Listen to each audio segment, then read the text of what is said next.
we are back and better and stronger and more powerful and epic than ever.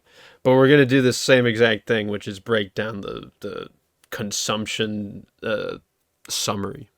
I guess you could call it. I don't know.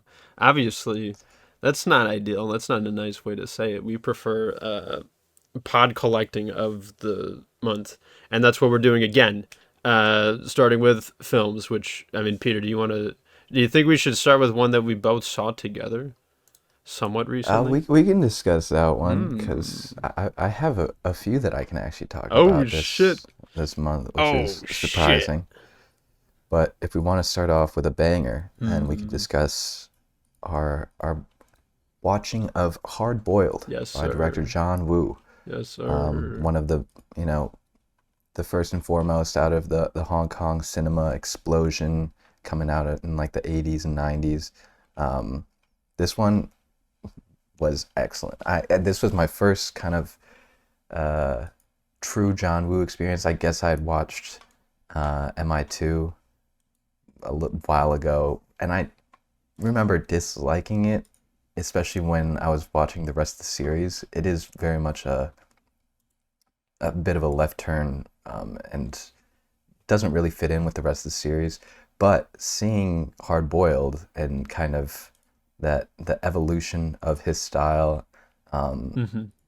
I should probably go back to Mission Impossible 2 and recheck Yeah, that I'm because this curious one was great. about that because yeah, this film is awesome. It's filled with a lot of great action and it's extremely over the top and fun in that way.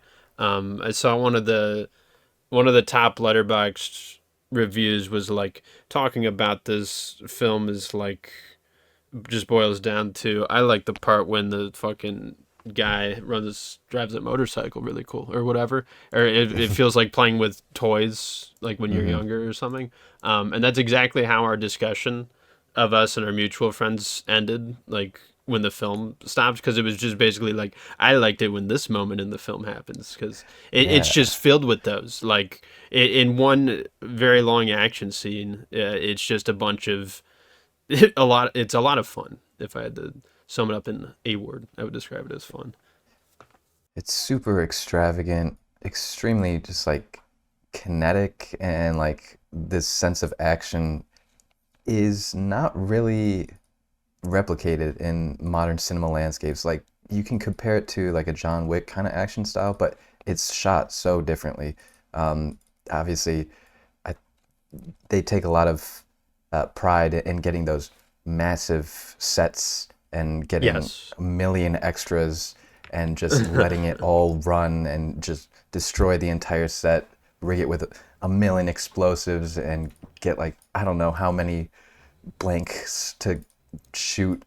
Oh my god, so It's many nuts. fucking guns being shot and so many rounds So being many fired. guns. And like, I was saying while we were watching it, like the ratio to amount of bullets fired to amount of times they have to reload doesn't really add up because they're just No, shooting for definitely so not. long sometimes.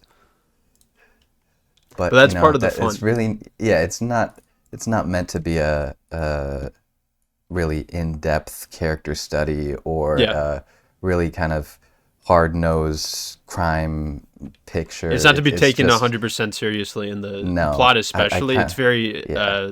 I mean, how would you describe it? It's like corny fun, like campy, Yeah, I mean. it's kind of campy. Yeah. Definitely the whole dynamic between the two cops and the undercover. It's like The Departed if it was just not serious. And I kind of really found value in that. Like, despite it maybe grinding the movie to a halt at some points, because you get your distinct segments of action, Yeah. character moments, and then just like rinse and repeat. But honestly, because of how extensive those action sequences are, it's kind of nice to come down, get to know a little bit about the characters, and give them some motivation, which is really just the bare minimum of what you need with a movie like this. I thought that it's honestly really funny just because of how over the top it is. Uh, Totally. Totally. no spoilers, but when the baby pissed on his leg to save his life from being on That's fire, top it's 10 like, cinema man, moments right this there. shit is peak. Yes. Yeah, no one's doing it like John Woo. Not even John Woo, I don't think is really doing it like he used to. No. But man, as a relic of a bygone era, Yeah. Great this movie action, great slaps. stunts, great sets, great lighting, and yeah, if you like that, and it's sort of a comedy, I guess, mixed in. It's It's a honestly fun pretty time. funny. You can definitely have fun with a kind of watching it with friends. It makes for a Mm, good viewing experience. most definitely. So we both recommend that. What's another film you've looked at? Well, I ended up watching the entire Tron series The at one point entire during this Tron past month, series. so I can kind of discuss them all at once Okay. because, It's been a while well, since you've talked about a film series, Peter. It's been like a year honestly, almost.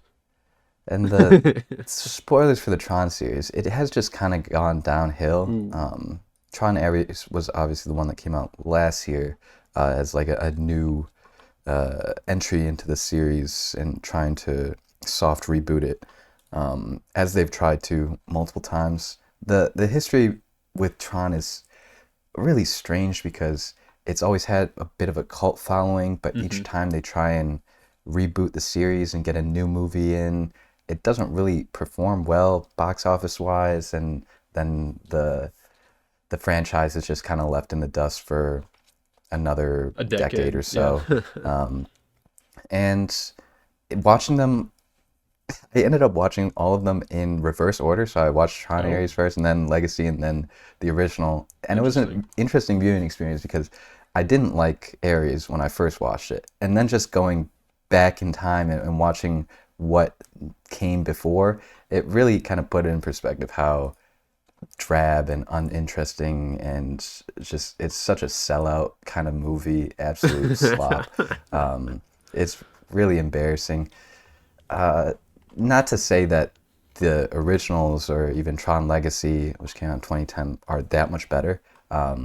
Legacy has a special place in my heart because my family really loves it, and there's a lot of nostalgia specifically for that movie and the Daft Punk soundtrack.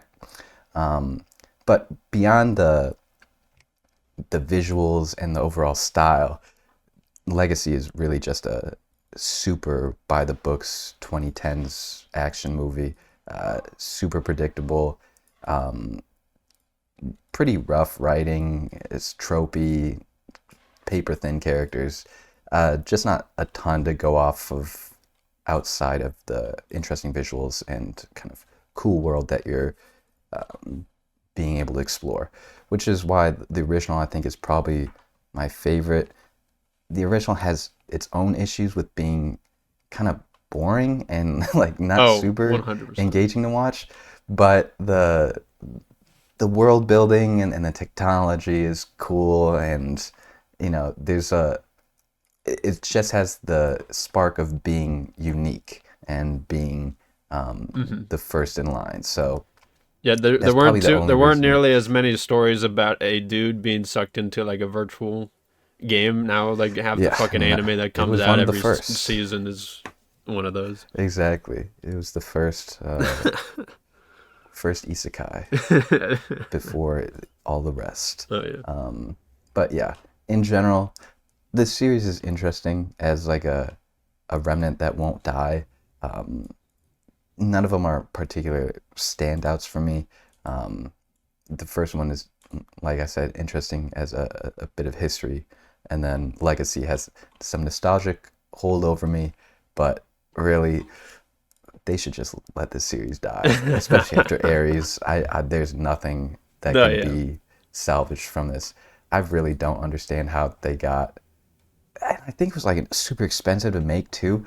Like, why? Why? I bet. It just is Because they bank it's like, oh, pretty it's a sci-fi, laughable. so it has to have insane visual effects or something. So they spent Yeah, $1 billion yeah. on It's just CGI, super I'm guessing. busy, and like it was interesting because you'd think after a decade from Legacy, uh, Ares would have better visuals, but somehow it's even worse. It's just way less legible. It's Wow. super busy and over-engineered CGI mess. Sure. It's really hard to distinguish between action because the massive amounts of color that they're using to distinguish between good and bad. It's like, oh, the red people are bad, obviously. Blue people are good, which has been the case for They were all the sort of different doing that with Trons. the blue and orange, I guess. But I don't understand how it got so lost and so fumbled because in Ares, it just is not distinguishable. Like the red and the blues bleed together in this weird CGI kind of mess of pixels. Piss bubble. It's pretty hard to keep track of things at times. Luckily, the writing is there to keep you locked in, and they will constantly keep you locked in because of And the Jared Leto. unnecessary exposition. It's just incredibly clunky and beating you over the head. It's just like made for people on their phones, and you could tell Right. because Oh, it's man. written like a Netflix show. Was It's it for honestly, Netflix or did it go in theaters or I something? think it went to theaters. They got Okay. the Nine Yeah. Inch Nails soundtrack, which was, supposed to get people to kind of go out to the theaters and experience it. Soundtrack's okay, but honestly, I didn't really think it worked that well. It was like kind of drowned out some of the sound design.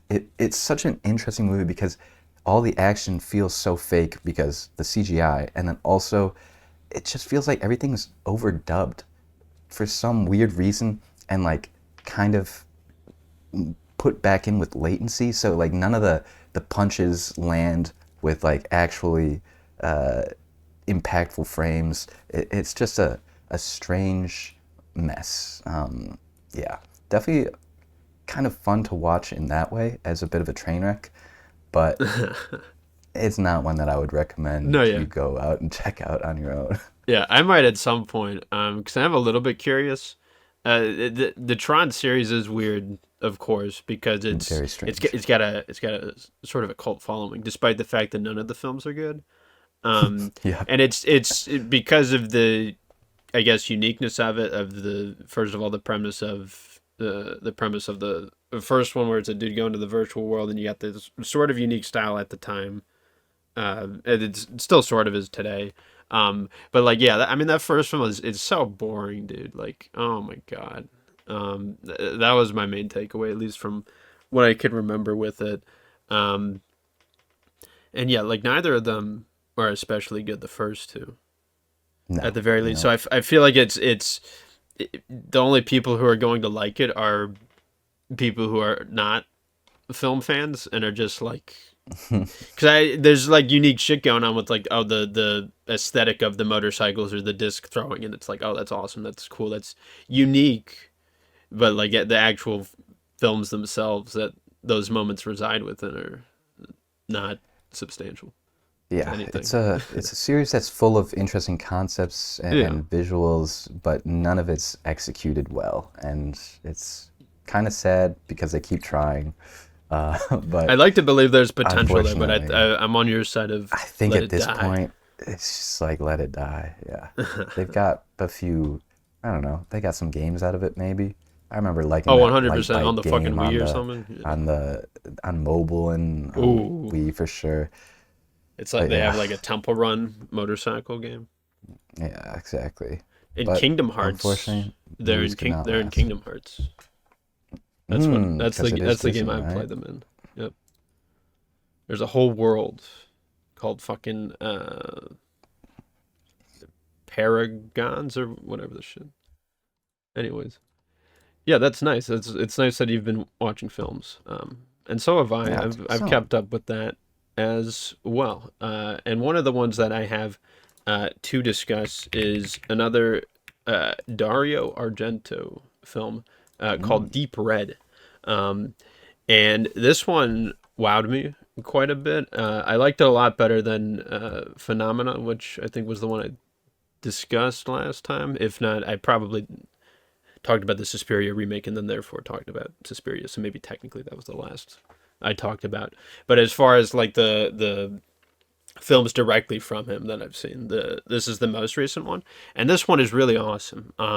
It's very thoughtful when it comes to the scares, in that like when it's deciding to uh, show something for a brief period of time, or sort of linger on something, or not show anything at all, like in order to enhance the sort of fear and horror aspect of it. It's really solid. It's about a uh, sort of dude who witnesses a murder and then takes it upon himself to investigate it. It's another one of those stories where it's like a journalist dude, or I guess he's technically, what is he? Oh, he's a pianist. The assistant, the person he's assisted by is a reporter. I was gonna say it's like those stories where I don't think there's a trope name for it, but there's a lot of times where it's like the journalist is the main character and they're investigating something that they're not necessarily supposed to, and they're doing it anyways 'cause they're like, this is cool and fun, and also probably the author is a journalist and they wish they were doing that instead of writing about it. But not in this case because it's a horror flick, which means bad things and weird things are happening. And it's been a very long time since I have watched a horror film and genuinely been scared by it. And this film was able to deliver that, which I feel like is the most important thing I could really say about it, you know? Because like Weapons came out, last year? And I had talked about that, and that's a film that I really like a lot. But it's not one that necessarily scared me, you know what I mean? This one did. This one 100% did. And yeah, it's just awesome. I would say just watch it if you like horror and you're cool with things being slightly old. The Dario Argento issue I had with Phenomena of like the overdubbing exists in like one moment, I think, where there's just like a dude talking and for some reason he's overdubbed. It's not as frequent. For some reason in Phenomena it happened way more often, and probably Suspiria it happened sometimes. I don't remember though. But this one, it happened at one time. I'm like, what is it? Why does he keep doing it? What's going on? Is this like, is this his fetish? Like the Tarantino has to show feet in every film from like a woman. Dario Argento always has to have at least one line overdubbed post.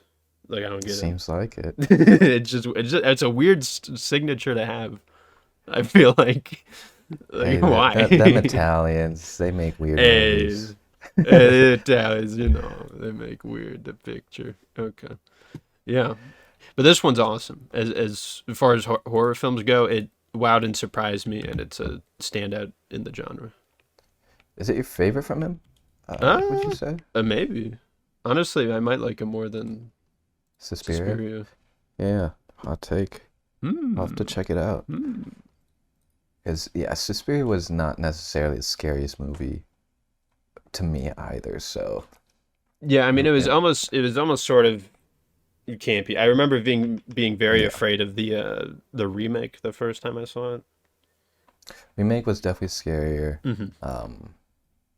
just because it's less kind of over the top, like you said, kind of campy, and that really over the top performance wise, where you're just screaming and getting the close up shots and then the crash zooms.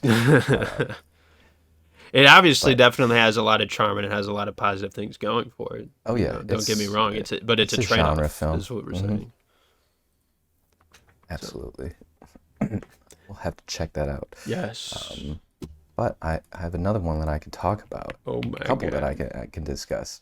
One being a really unique film that I don't think I'll ever watch something quite like it.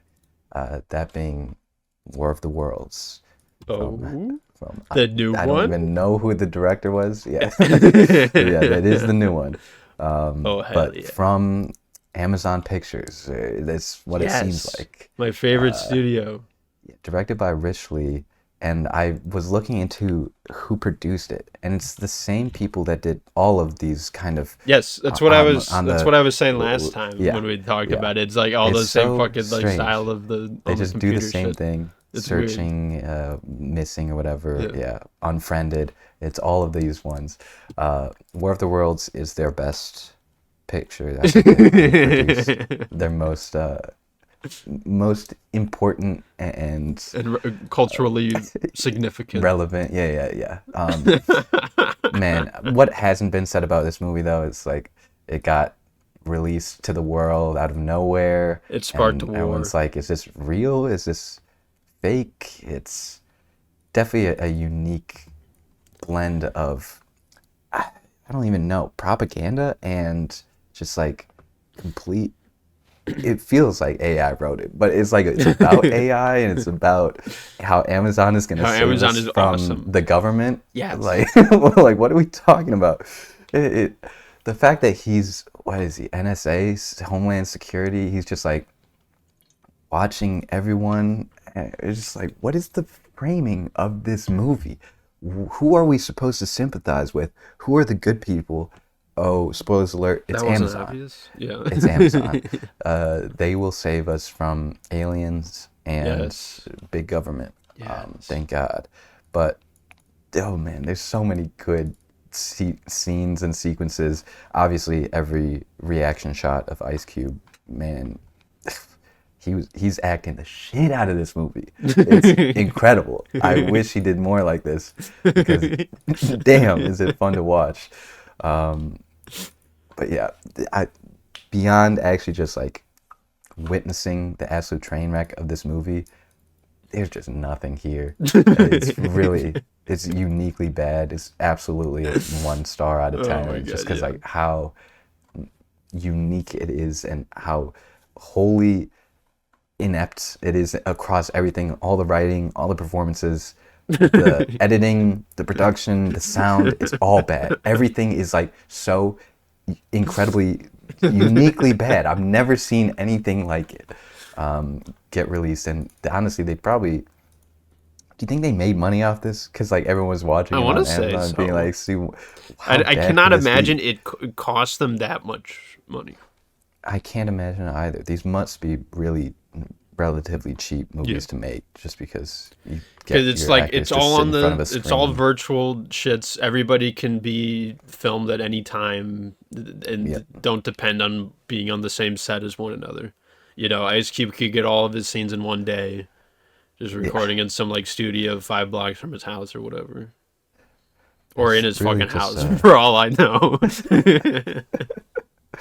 I guess they just had him sit down over Zoom and they're like, hey, could you read these for me? And he was like, yeah, are we getting other takes? No, we're good. It's He didn't good. even Yeah, ask that let's question. just He move on. just they were just like, "Can you read these lines for us?" And it was just the first time he was doing it. He wasn't even aware that they were making a movie. He thought it was some like commercial or something that was like really Yeah. long. Yeah, wow.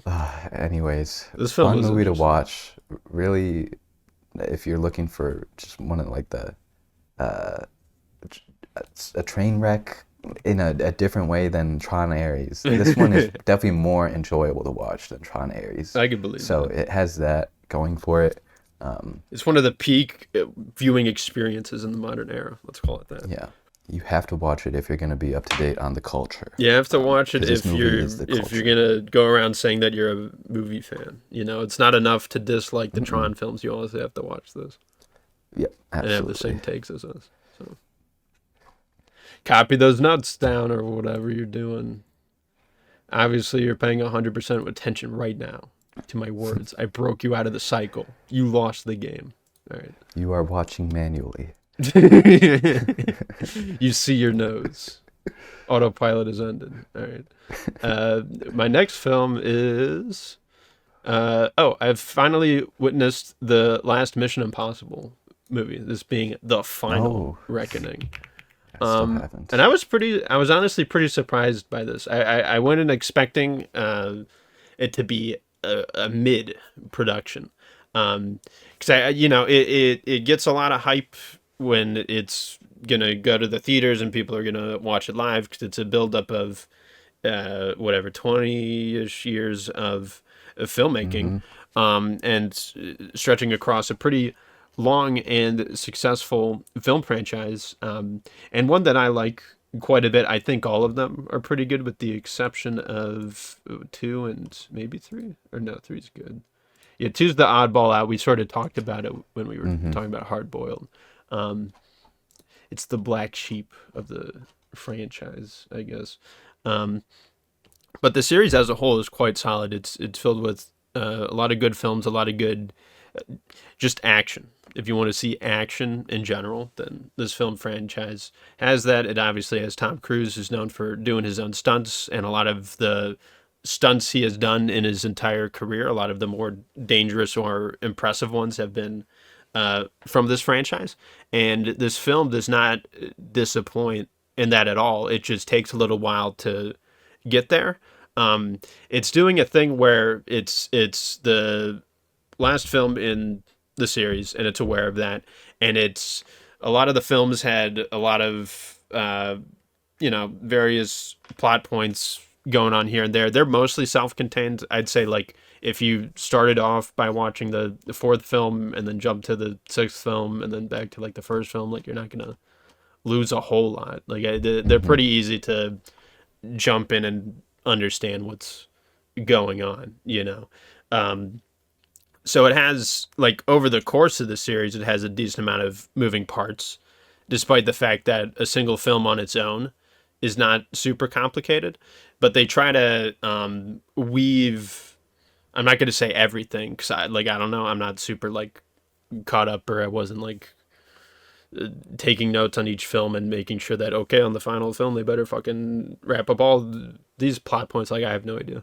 Um, but they do support the person, the viewer, in some way, because they do end up trying to do that where they're trying to bring up a bunch of here's things that happened in other films and here's how it's now contributing to what's currently going on. And they end up using a good number of like flashbacks to other films and stuff like that. And like normally I'm bothered by those, but for some reason in this I could accept it. I think the main thing was because it's just been so long for me and I'm not about to rewatch all of the Mission Impossible Hmm. films. So I'm like, okay, sure, fine. Show me this person, because I'm not going to remember their name based on off the top of my head. If you just say the character's name. But if you show me Philip Seymour Hoffman, I'm going to remember. Oh, that's right. That's the Sure. villain you're talking about. You know. Um, so like when I think flashbacks in general, they're usually used inappropriately, and there is it's definitely a thing that is overused in all across visual media. Um, and like in this film, it's not exactly used in the best of ways, but again, I forgive it because I'm one of those people who is like I'm not gonna remember all this stuff, even though I think it does still contribute to like the like a I don't know like an imperfect version of the story where like theoretically your audience is smart enough to not need those and to like be invested and be caught up and be caring about those things. But I would say that's more so applies for books where it's mostly coming from the mind of one person, and they will have a stronger focus on a clear start and end to a franchise that they're making. Um, Versus a film series where kind of everything's up in the air. There might be sequels, there might not be. And there might be a final film like definitively, and there also may not be. Like there's a lot left up open in the air. So like all of that as well as the actual editing of the flashbacks is quite nice, and it's not just literally the same scene or moment again. It's visualized in a better way than just like a simple sort of lazier option there. So like all that contributes to me accepting and being okay with the somewhat numerous flashbacks that happen in the first sort of hour there. But then once it gets through all that stuff and through more expositional moments, it all of that sort of builds up to a bunch of climactic action scenes, which are pretty nice. And I think as a whole, as a film, as a finale to the series, it delivers quite well on everything. Is it perfect? Probably not. Again, I'm not going to be immensely caught up with the films that I watched 2 or 3 years ago now or whenever. Um, but I'd say it's pretty solid, and I liked it a lot. And I was pleasantly surprised to have that takeaway with this film. Nice. It's the last one that I have to check out for the Hmm. series. Um, it was I never really got behind why they chose to split it into two movies, Sure. and it kind of pissed me off, so I never got around to Yeah, I watching like this one this one. definitely more than what was Dead Reckoning? Was that the one before it?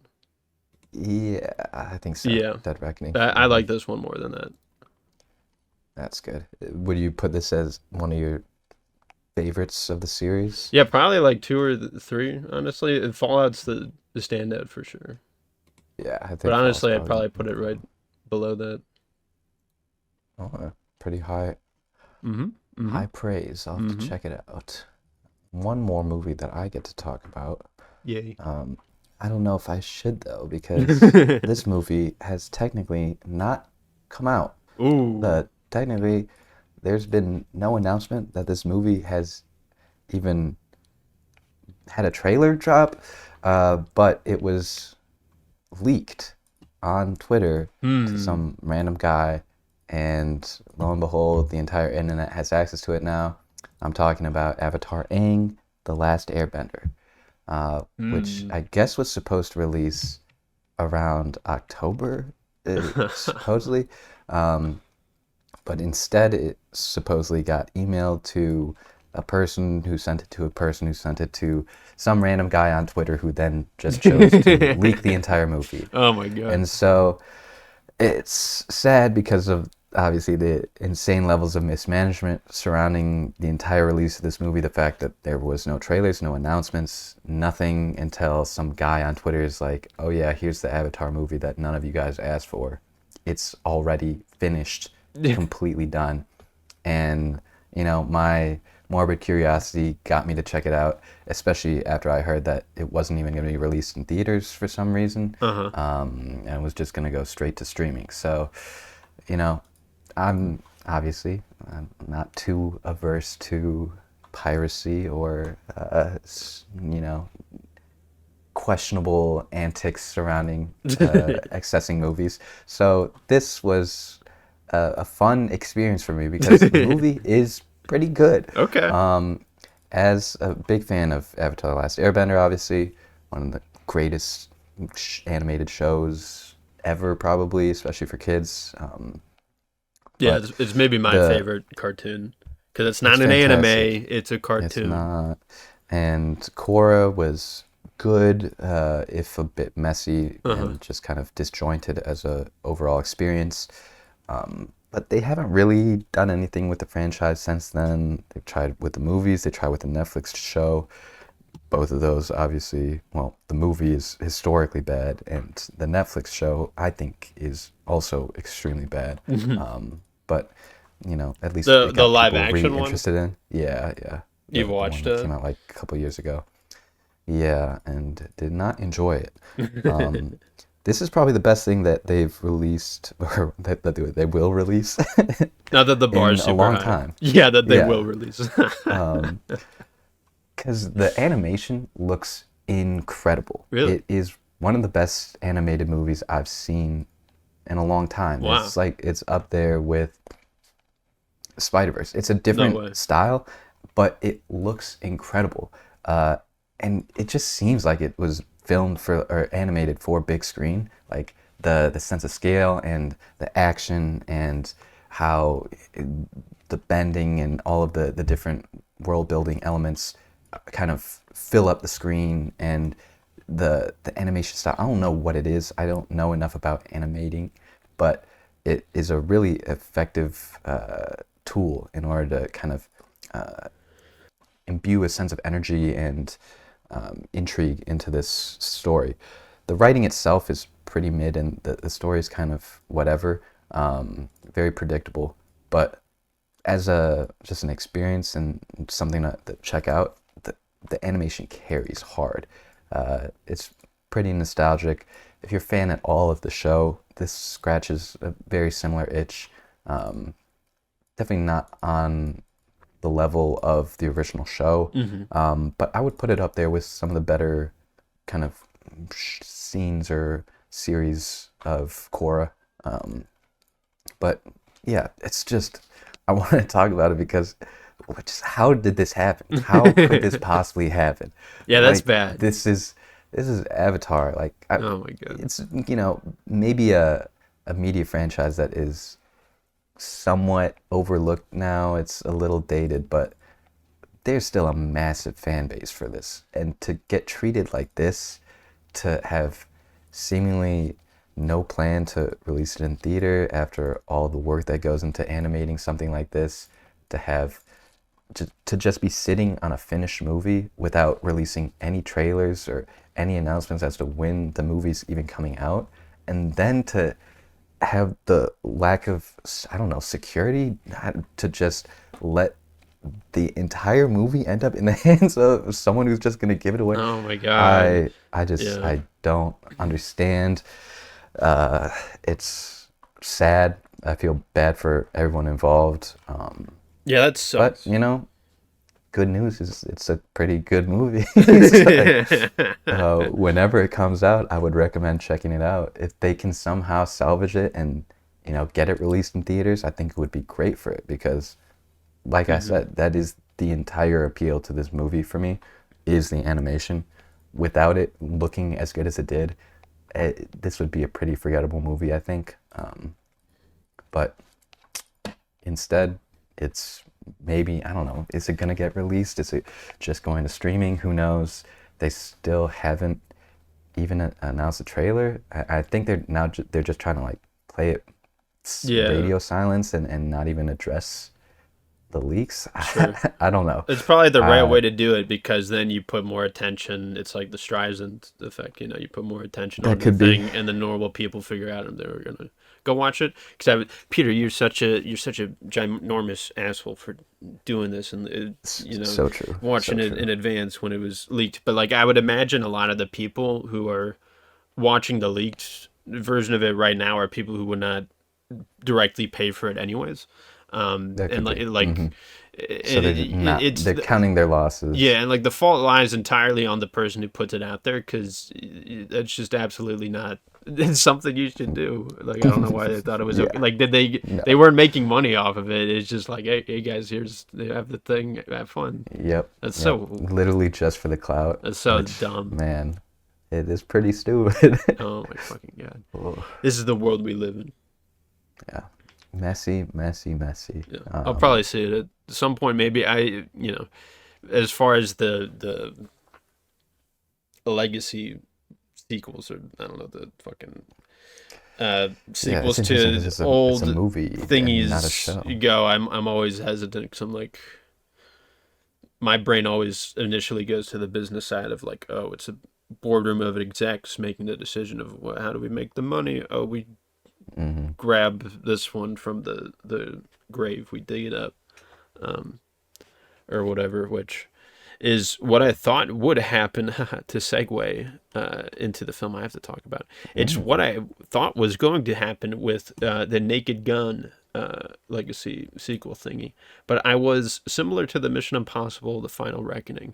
I was pleasantly surprised by this one here, and it was honestly really good and really funny to the point where it even rivals the original Naked Gun film, in my opinion. Maybe some people who are super attached to that would call me blasphemous or something, but the poster and like the just the idea that it's a legacy sequel, in my mind, it threw me to the side of oh, it's gonna be complete dog shit. It's gonna be another one of those studio cash grabs. They're gonna make money off of nostalgia, and that was most likely the original decision that sparked this film's creation. But it was, I guess, in the on the helm of people who cared and put good effort into this film because it's very funny. The like number of jokes that occur back to back is an insane count. Like it's a very very solid frequency of jokes. And like there's not really much more to say about it. I suppose it's just it's very funny and I think it is noteworthy because it is a like a it's not a remake but it is like a legacy sequel thingy that in the modern day lies, I would say, on the same level to the original, despite the average user reviews only being a 3.3. I think some of the I don't know, vibes surrounding it or contributing to that. I don't actually know. But I I'd say mean, it's on the people really same like level. the original No, The I Naked know. Gun, It's very and good. They're it's both a very fun one. good, is what I'm saying. Yeah. So I can see why people just have that sort of nostalgia for the original and won't necessarily give this one a fair shake. I wasn't inclined to, but I might have to now, considering Hmm. you give it a pretty glowing review. I had heard good things about it, but I was always hesitant to try and I check it was out. hesitant also for this because that's the thing. That it just has such a for me such a It's, bad rap, yeah, such a negative connotation when I see the sort of setup. not a huge success rate when we're talking about We just new. talked about Tron Ares. Yeah, exactly. Like War of the this is Worlds is not technically a unique. remake, also. It absolutely is. So the fact that this one turned out well is honestly it's a shot in the dark. It's a once in a blue moon kind of event. So Totally. maybe I'll And it have to check deserves it out so they can. attention because of that. Yeah, but do you think that even if they make good reboots, is that teaching them the right If it's good, lesson? it's good. Is I if think you it's that like, simple. The obviously the balance of new shit to uh new versions of older things needs to be in mhm, a solid state. I don't know what the exact numbers should be. If we could mathematically find it out, like should it be 50% new things, 50% existing properties? You know what I mean? Like to me that sounds somewhat reasonable, but I could see it go maybe even more on the side of uh, new. You know what I mean? Versus yeah, like I'd say most people on the Doomer mindset are like, oh, it's like fucking 90%. Uh, remakes and yeah, remakes reboots, or yeah. sequels or whatever the shit. Which I think it is pretty as far as the higher grossing, bigger box office successes. I think it definitely Hmm. leans more towards that way because it's safer because people already know about it, and so like I Right. understand that aspect. But I think man, I think it would be nice if we could get those ratios more even. We'll have to see. It's a media content creation landscape is always changing, and I kind of feel the same way where it definitely feels like we're in a heavy reboot remaster era, Sure. which has been the case for, a couple decades now maybe. But who knows? That pendulum could always swing the other way. Yeah. Obviously, me recommending this one contributes towards that, but I'd say like the because I don't know, negative press is still good press or whatever. So like Mm-hmm. even if we shit talk War of the Worlds, I mean we're literally telling people to go fucking watch it. I mean you don't have to True. spoilers. You don't have to pay for it if you want to witness it or whatever. Um, but like the because yeah, that's the thing. Because I think it's obviously important to criticize things if they're bad for anything in general, and that includes these film remakes and reboots and the legacy sequels and whatnot. And it's important to be like, oh no, stay away from that. You know, even if that might draw some people to look at that closer. I think it's just a matter of us as a society. Are we smart enough to listen to each other and say our takes and speak in a formal, precise, informative manner? You know what I mean? And come to a Mm-hmm. conclusion together and be like, we like this overall, we don't like this overall, and theoretically curate what the because whatever sells is what they're gonna make, right? So Mm-hmm. if we don't put our money at the stupider sequels, then theoretically they should not be made. But somehow they keep doing it because we're living in a Somehow. world full of idiots, Peter, and us. That's why we have this podcast so we could, um, you know, promote the ones that deserve promoting, like this one, um, and then maybe steer people clear of the Tron Ares or something. Even though I'm gonna watch Exactly. That that. is our job. That's our noble job that we've taken up nobly for Someone the has to. people. Someone has to for the good of art and the bro. posterity. Oh hell Um, yeah. but that takes us to the end of movies, or do you have one more to talk No, about? that's it from me. That's it from me, boss.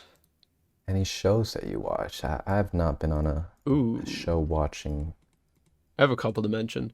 One I will talk about slightly briefly here. I recently finished the game called Cyberpunk, and I finished the DLC associated with Mm, it.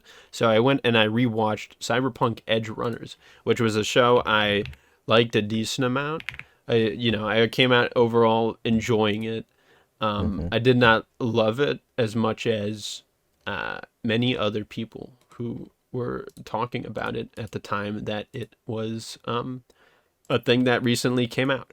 Um, and I rewatched it, and my appreciation for it definitely improved on a second viewing. Part of that is maybe the me then versus me now. I think another big part of that, though, is the fact that I've played the video game that this is based on, and the attachments to it, I think, are quite significant. Not necessarily to the point where you are required to do one in order to appreciate the other two, like its maximum potential. I mean, like maybe to its maximum potential, but at like base of you just doing one or the other, like that's completely fine and reasonable. Like this show completely stands on its own as a solid little series here, which what they were gonna make season two eventually or Maybe. something. Yeah. I don't know. But as the show stands alone, I think it's quite good. I think the main issue is it falls off a little bit in the second half because it has a pretty good strong opening and carries through to the first half, and then there's a time skip and there's like a couple episodes where it's not as interesting as stuff is happening, and then the maybe last episode or two it picks up again. Um, Mm-hmm. so I don't think it's a perfect show necessarily overall, but I do think it's quite good. And it does have a handful of references and connections to the game, which is quite nice. And I will maybe talk about those more in the future at some point. Maybe, Mm-hmm. hmm, Maybe. hmm. Yeah, Uh, it's a fun show. It serves as a nice mirror and kind of companion piece to the game. totally. Just as it deals with a lot of the same themes, but explored through different characters and a bit of a different setting. But you get the kind of the same overall trajectory from both protagonists in the game and the show. So it's fun seeing kind of the differences, and then also you get to have a bit of a more bleak outlook in the show, or a bit of a more bittersweet kind of realistic take on what it is to live in Night City. Although the game obviously gives you a ton of time and immersion in order to also kind of come to terms with the nightmare that is Night City. So it's honestly it's such a great setting. Cyberpunk is just it's a cool city, it's a cool world. Mike Pondsmith did a great job of creating a really intriguing and arresting world to live in and get to role play in. So, not too surprising that an anime that is depicting, such a viscerally engaging and um, stylistic world is going to do pretty well, especially when Mhm. produced by Netflix and CDPR. Was it through Netflix? I can't remember. Yeah, it was. But yeah, And it was good Studio show. Trigger, I Yeah, think. pretty solid anime reputation behind them. They did. Was it? They could do Kill a Kill or I think so. They did. What's that one with the twink? The film Primaire or yeah. some shit. That sounds right. Man, you Yeah, know the what I'm fire talking one, about, chat. Am I Promare, right something or like what? that. But we'll have to discuss that show more when we talk more about Cyberpunk in the future. But what are the shows that you get to check out this month? Uh, I have another called Smiling Friends. Obviously, you've talked about in Hell the yeah. past. I finally got around to it, and right as it was ending, I literally like caught up, and then they were still coming out with episodes, but I think now they're done. Yeah, I think right? so. So I think I caught up, and there were like two episodes that came out immediately after I had caught up. And this is a really solid, really nice show here. It's very funny. It's very unique in its animation style and comedy. Pretty much every episode focuses on like a different new character, and almost every time they follow like a different, unique animation style and art style. It's so like from the artistic perspective, it's quite nice despite being on such a low budget, and comedically, it's quite unique and fascinating, and very different from any other, I guess, sort of more mainstream shows. Which, not that this is the most underground thing ever. It obviously got a lot of coverage when it came out, and for good reason. The For their guests, I noticed the Mike Staclaza on it Yep, immediately. yep. He's from Red Letter Media. I like that YouTube channel, and his voice was immediately recognizable. I don't know if you know them, but there's this YouTuber Sick Animations. He voices the boss in the show, and he has his own YouTube channel where he does like really also weird, comedic, unique animated short thingies. And maybe at least once in the show, I only noticed it once, but he had like an animated segment that was like, which was funny. And then there was also, do you remember Windy City Heat, the film I recommended a while back now? It was the Yeah, yeah, one, yeah. it was the one about, for the audience members who don't remember, it was the one about the group of guys trying to make their, like, surround their friend in like a fake film production where they all pretend like he's the biggest movie star ever, and they just use it as an excuse to pull epic pranks on him. Well, the dude Perry Caravello was in the show for one of the episodes. He was the in like the murder mystery Hmm. episode thingy. He was the live action dude in that, so that was pretty. Oh, That was so that that, was pretty epic seeing him in that. That was it. Added a whole like knowing about him and who he was added a whole extra layer to the this pure show really comedy of feels that like a, episode. it's like a if you know, you know kind of show. It feels very much like a product of internet culture over the past, 5 years or so. Hmm. Obviously, they're referencing a ton of other YouTubers. They themselves are, YouTube adjacent creators, and it's Yes. just an interesting kind of uh, microcosm of the internet at large, and for it to be such a successful show and such a like artistic show as well, um, it's fun. It's just like I hope there's more shows that can come out because of it, or I hope that the creators get to go on and do bigger and better things. Honestly, No, yeah, for sure. Um, every once in a while, there's a couple of like random memes that are sort of old. Like they do the Chills number 15 Burger King foot lettuce, but the character just says hmm number 15, and they either just straight up play the Chills sound clip of him, or they did have a dude imitate that. And then they have another thing. The only two I have written down is this other one. It was like the Jeb Bush like winning the polls image where he's like leaning back, and there's like a in the background it's like the the map, yeah, United yeah. States map, and it's Hmm. Anyways, they do that, and they it's just whatever pop culture references going on, which are serviceable enough. But most of the good jokes are specifically like uniquely intertwined within the actual show and the characters and the situation that's going on. So you get 3 seasons of it. The episodes go by very quickly because they're only 11 minutes. It's been a while since I've seen a show that's has episodes of that length. So it's just nice to witness, and it goes by pretty quickly. And I feel like most of the episodes are pretty rewatchable, so I'll probably come back to it maybe again at some point in the future because it was really nice. It is fun show. Wish it was longer. Wish there was more to see, Mm. but It's better glad to that it die was. early than the Yeah, fucking. exactly. That's the main takeaway of Cyberpunk. It's better to go out of with a bang than Blaze of fucking glory. Yep. than die and be born Hmm. or whatever the messages and shit were in that video game. Not that I was paying attention. Oh hell no, I hate story. Um, the Okay, so the next show and the final show I have to talk about was Invincible season 4, and this is a great season of this show if you ignore the major flaw with it, which is the animation.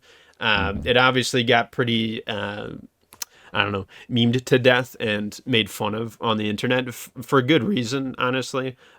There's at least a handful of standout moments in the season where there's supposed to be an important animation thing happening because there's like action going on and it just looks sort of silly. I think if you take out those handful of standout moments, the and just focus on like the actual main show that's happening, it's actually a really cool and interesting uh, season of the show that I've really enjoyed so far. I haven't not read the comic it's based off of. I don't necessarily plan to. I so far like the just the show in general and watching it. The release schedule is a bit weird, maybe. I mean, how often does it come out? Maybe like once a year, or like Yeah, once a year. They've been trying to kind of iron out the production schedule in order yeah. to I get think it it was a out little once bit a year. less consistent between seasons 1 and 2, Hmm. and maybe 3. But I feel like since season 3, it's only been a year, maybe.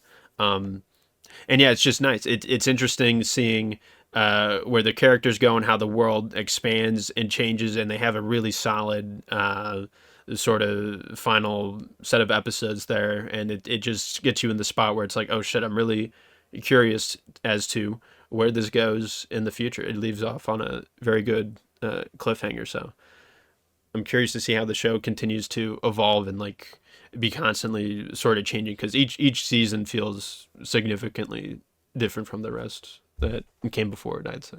Um, Hmm. so I'd recommend the show, and if you have not yet seen season 4 and have maybe seen up to season 3, either way, I would recommend this one. Hell yeah. I think I'm honestly a couple seasons behind. Um, Bro.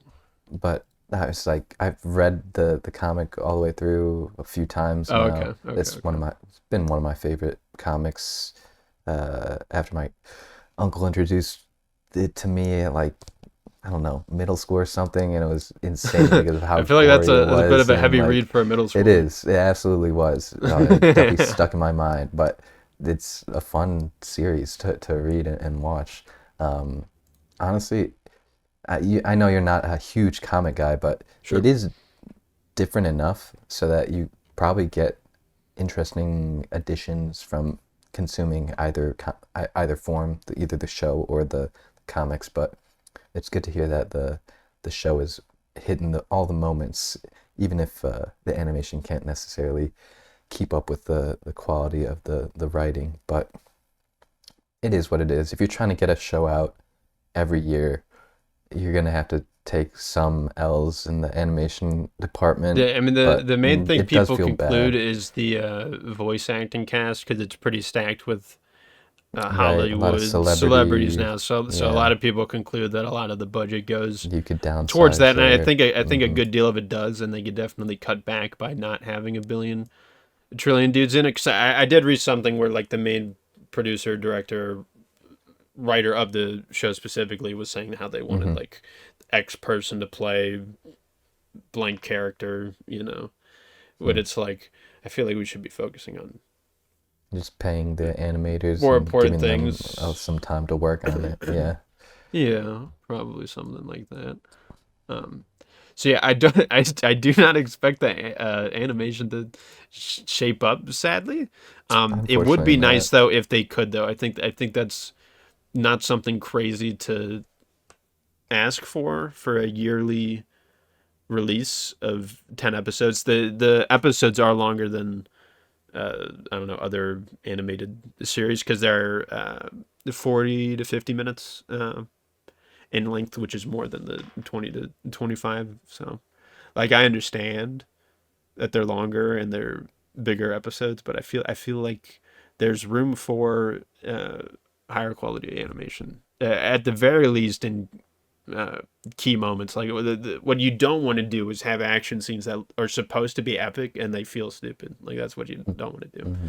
So it does to a certain extent take that extra level of looking beyond that to have full appreciation for this season, especially. So it is a fault of the show for sure, but I'm capable of looking beyond all that. Okay, I can still enjoy it despite its problems. So That's my verdict on that, as well as TV shows in general. That's all I'll ever have to say about them for this On month. to the video games then. I've got a few to talk about. Take it away. Well, I started up this month finishing off Cyberpunk 2077, which we talked about at the end of last episode, and which we both coordinated playing at the same time behind the scenes, and then pretended we were utilizing our acting abilities to pretend that we were surprised by, oh, no, wait, Peter, you're also playing the same one? That's nuts. No, we were actually, that was a real fucking thing that happened, which is still sort of crazy to me. It is very funny, and I'm glad. What's funny to me the most is how long it took you to say it. I mean, I understand. I was like, oh, I started and I went and I kept going and I didn't let you interrupt me for like 20 minutes because that's how the show is. And then I'm like, well, funny you ask. Actually, I am also playing the game that you are talking about. Oh yes.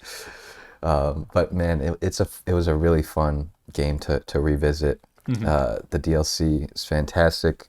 I've been seeing a lot of people saying it's like the best DLC of all time, and I can see why people say that. It is really good. Maybe it doesn't reach quite that high for me, but everything else is such a marked improvement from the base game that it's so insane that you don't get this kind of treatment from like a AAA studio or like a AAA game that has already been released to be salvaged like this. It's just impressive, and it makes you hopeful for the rest of the gaming industry. But honestly, it feels more like this is just going to be a bit of a unique case. But besides that, this world, Night City, it's so fun to just roam around and explore this place. It's going to be one of my favorite game worlds of all time, probably. CD Projekt Red are such good developers in crafting really engaging worlds to just get lost in and really spend as much time as you can just living in it. It also helps that the combat and the gameplay systems are so markedly better that it makes playing in this city so much more fun, so much more engaging. It's way easier to just kind of get on a vehicle, get on a bike, hop off, deal with this random crime in progress, and then hop off to, this random side mission that I haven't done. And then, there's always shit to do. And like I said in the much. last episode, it's got a really balance of like giving you like feeding objectives one after another. It's super satisfying. You don't feel like you're necessarily getting lost or sidetracked from the main missions, because even the side missions often tie back into it, either by getting you access to new companions that will help you with your main quests, or just kind of doing side projects for the sake of it and building up your merc reputation and just becoming a more qualified badass in the world of Night City. But yeah, I think the writing has always been good, even in the base game, and with a fully polished game surrounding it now, it has definitely cemented itself as one of the better RPGs slash, I don't know, it's not often that you get a first person RPG. It just doesn't happen often, and I was definitely hesitant when I remember seeing the release trailers, and I thought there was no way it would work, but it was fun on my first playthrough, and on my second playthrough, I really came to love it. Just getting that sense of scale of, riding down from your mega building apartment, hitting the streets, and then just looking up at the million skyscrapers around and getting to really feel that scale, the sort of dwarfing effect that the city has on you. It's definitely impactful, it's important, and it plays into the larger themes at play in the game. So it just leads to a really cohesive feel. Couldn't say enough good things. I 100%ed it. I did all of the endings, all of the different DLC paths. I know you didn't do all of them. You had your main kind of your canon endings, but I would definitely recommend you check out the rest of them because Maybe I already it's definitely have fun. Maybe you done one already of have. them, Shit, okay. and that'll be the only Uh, one because otherwise I have to replay the whole fucking game or do some other ones. yeah, it's definitely a game that is supposed to be replayed. So you get Yeah, your different life paths, your different decisions and you had to choices. play it twice, right? To 100% it, or did you use the power I of just had mods to? I used the power of save games and just Oh, kind okay, of okay. I already largely knew I had already done all of the endings in my first playthrough, Oh, really? except for the DLC ones, obviously. But Right. getting to play through all of them again, it just feels like the best way to experience the story. All of the endings are unique and distinct and fleshed out enough that they're all valuable and all worth experiencing in my end, or in my opinion. But there's definitely good endings versus bad endings. Like Mm-hmm. even the bad endings, I think are worth checking out just because Yeah. of the depth of writing and the overall narrative that it takes your character in and just kind of conclusively bringing an end to a really fun story and depending on all the decisions that you get to make throughout the game, it can really kind of break you down and force you to confront some of your actions in a way that games don't normally have to.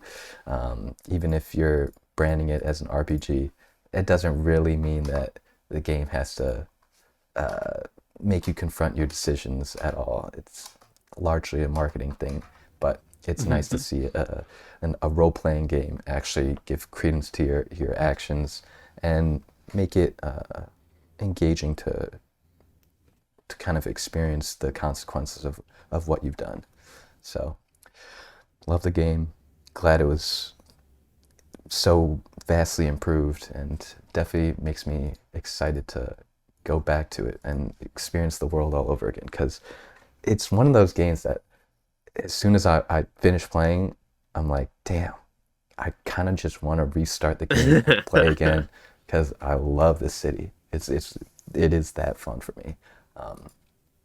Yeah, it's not a perfect game in my eyes. Like, I still think The Witcher 3 from CDPR is my gold standard from them. And even though I really like this world, I like the gameplay and systems and all that, there's just something missing. I didn't directly connect with it in such a way to make it my favorite from them.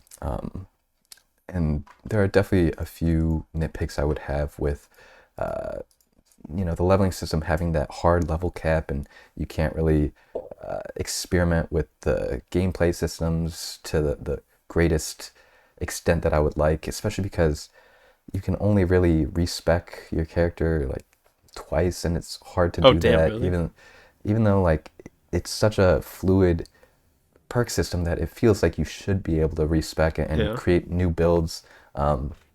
I definitely use cheats to get around Sure. that because all of the different playstyles are so fun. Like I remember saying last time I was playing a nut runner, and then that was great. It was fun, and then I just kind of mix and match. I went gunning.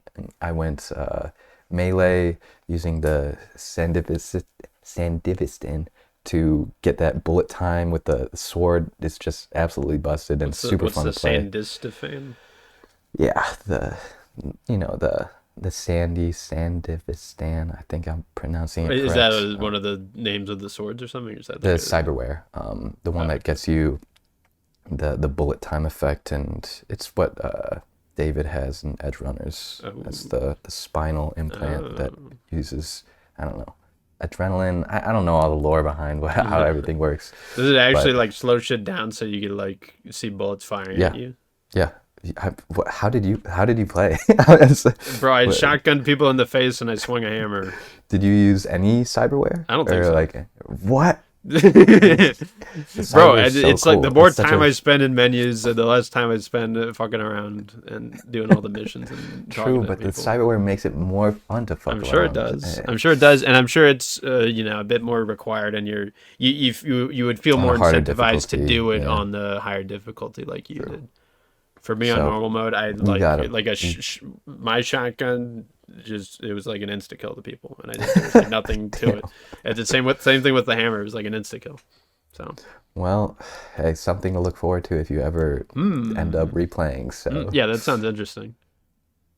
definitely fun. But that's all I wanted to talk about Yeah, this with game's this awesome. game. Maybe we'll talk more in depth about it at some point. In the future. Maybe. Wink, wink. Okay. Wink. Um, so yeah, I have a game to talk about that I slightly alluded to last time, where I was saying that there was a roguelike that I was playing that had 2 in its title, but it was not Slay the Spire 2. And by process of elimination, you could most likely conclude that that game would be Hades 2. And if that's what you concluded, then you would have concluded correctly, because that's the game that I was playing recently. And in fact, just yesterday, I 100%ed it. So that Nice. probably says whether I enjoyed it or not. Yeah, pretty Uh, decent, I guess. yeah, it's decent. Anyways, move on next. No, I enjoyed Hades 1 a lot. That game, I had played roguelikes before. I think I had played Binding of Isaac before it and Spelunky 2 before it, or I played.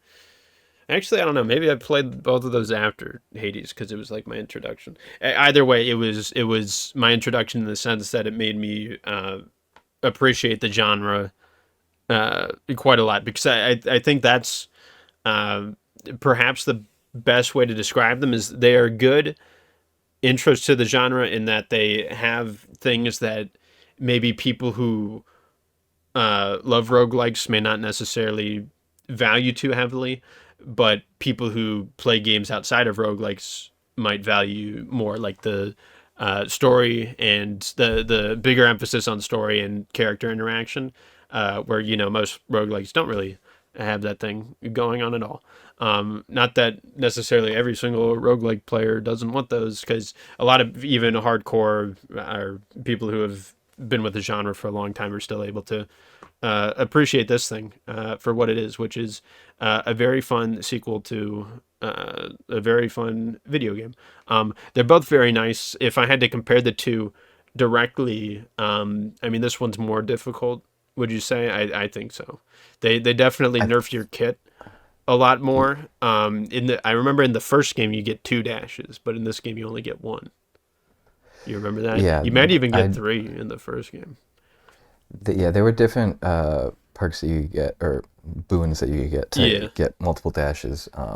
But yeah, I think the I feel like the overall, bosses are harder, and they I like have agree. more health maybe, and I think specifically the Olympus route is harder well, definitely. than the original, and then The in the underworld, you think, is original, on this on the I think same the path. heat level to the original is harder than the heat levels in this one. Um, but I think in general, the heat stuff Yes. is post game stuff, so you don't really have to deal with it until you hit, it's like 8. You don't have to max it out. So overall, this game is probably harder, but I'd say so overall. I think it was just more fun for me to play in general because of all the different tools that you're given. Yeah, I think I do prefer this one as a video game a little bit more. I think as an experience, when I at the time in my life where I played Hades 1, it like it took over my life and Mm, overshadowed my existence for um, at least a couple months. mm, Meanwhile, for this, I played it for around a month and a half or a month and a week or stuff, because I was a lot more effective with respect to going after the all of the achievements. Where I think the first mm. game I played it for about 110 hours. In this game, I played it for 75. Which is not, again, not to say that like this game is that much shorter than the original. It's just that I was more proactive with looking up You're a how to better get the gamer. achievements. Yeah. Oh, and that too. I'm a better gamer than I was back then, for sure. For sure. Um, so yeah, I mean, speaking of achievements, there's a handful of them that are maybe a little bit silly, specifically with like the conversation sort of story ones. Yeah, yeah, I don't know absolutely. if I don't. Did you ever mention those? Because they're like it's a slight annoyance. I, The s- I don't know if I mentioned it specifically, but I do. I want to talk about it now because I yes. still have never fully finished Hercules or Arachne, Icarus's. No, and maybe no, I think I Echo, did and finish hers. Narcissus. But there's a few characters that you have to get lucky with the RNG. You have Hmm. to get them to show up, and then you have to hope that they're willing to talk to you. And if they don't, well, just re-roll, I guess. Just Go kill through an yourself. entire new Yeah, run. And it's and really annoying. Luckily, yeah, there's not too many achievements that are requiring you to max out every conversation rank. It's mostly to do with like finishing a quest line or something for them. yeah. So I still have never fully finished, like I said, Icarus's or Hercules Right. full I mean, dialogue trees, but Icarus's quest line is not tied to an achievement, but Hercules is. That's, or you right. mean Odysseus? No, absolutely Hercules, because I remember having to do that to get the Prometheus fight and getting them to reference each other, because that one quest for like dealing with the fates or Oh, is that whatever. required It's for like it's one the of the. epilogue? It is. I Yeah, didn't even. I did unfortunately, not even notice it. I just you got fought them lucky. twice normally because I fought them twice to get the achievement where you have to see the final bosses at their strongest modes. Hmm. You know, so you're Yep. at minimum if you're going after that, you're gonna fight them twice. And so that's all. That's the only number of times that I did them. I didn't even know. I guess for you, other dialogue overwrote Lucky. that. Yeah, Yeah, that's yeah. the thing. Like, It's a very text heavy game. There's a lot of dialogue, like the first game. There's a lot of conversations, which is really cool and awesome. And that's definitely something I appreciated a lot for the first game specifically.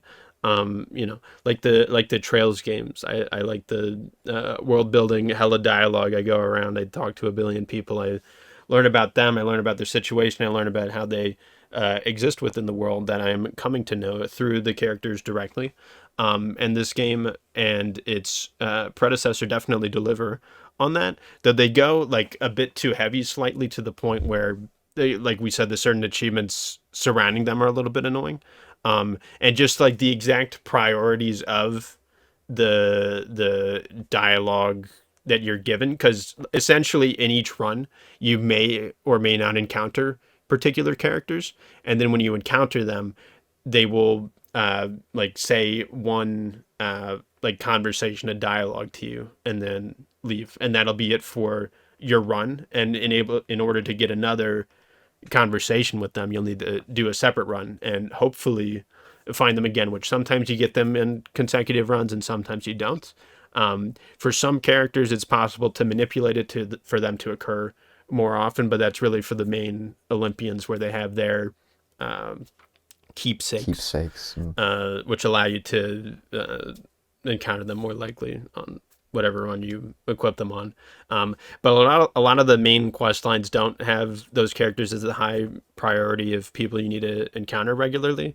So it is a matter of luck. And I encountered a little bit of that near the end for the Arachne fucking Athena quest line, which I was aware of that to begin with, and I was already like, as I was midway through it, I was tracking like conversation to conversation, like, oh, okay, I'm on number 15 of, or I'm on number 10 of 15 or whatever. But I think they updated that one specifically because a lot of the guides were like, okay, on this conversation, this is where you get the achievement. But then there's a couple more after that if you want to do it. And on the conversation that they said gave you the achievement, it did not give me the achievement. So I was like, is my thing bugged? But the thing said like the main quest line thingy on the hub updated. So then I did another conversation with them, which on the guides were like, oh, this is optional, you don't have to do that for the achievement. For me, that got me the achievement. So I think they updated it at some point after for some reason, which honestly the point it leaves off and the moment I get the achievement makes more sense because it's a stronger conclusion to the thing that happened. So I like it makes more sense in that way, and I feel like that's what it should have been originally.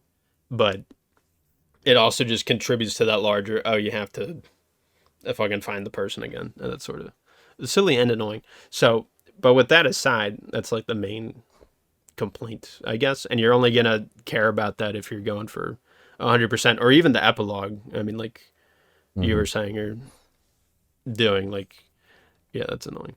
Um, but anyways, it's uh Oh yeah, another okay, one more complaint. There's a thing I forget how the first game did it, but there's a thing you could do called boon tracking, which you basically open the menu of and it shows you a list of all of the characters who could give you powers and stuff on each run, and you could open that menu and you can track certain thingies that they could give you in order for when they give you the things you can like track the requirements for them so that you pick up boons that will eventually lead you to obtaining certain boons that require other boons.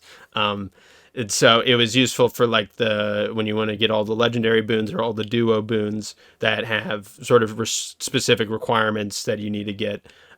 It was helpful to get those, but like on each run they would reset, so you'd have to like go back into the menu and like Hmm. go through them each time. I don't know why they did that. I feel like if I have them once, I want to have them permanently, or maybe they have like two options: have like a permanent track, have a night track. Because I understand the notion of like different runs, you're gonna want different things. You're gonna want to get different boons to give you different results. You don't want to run the same build every time because that's unrealistic for a roguelike.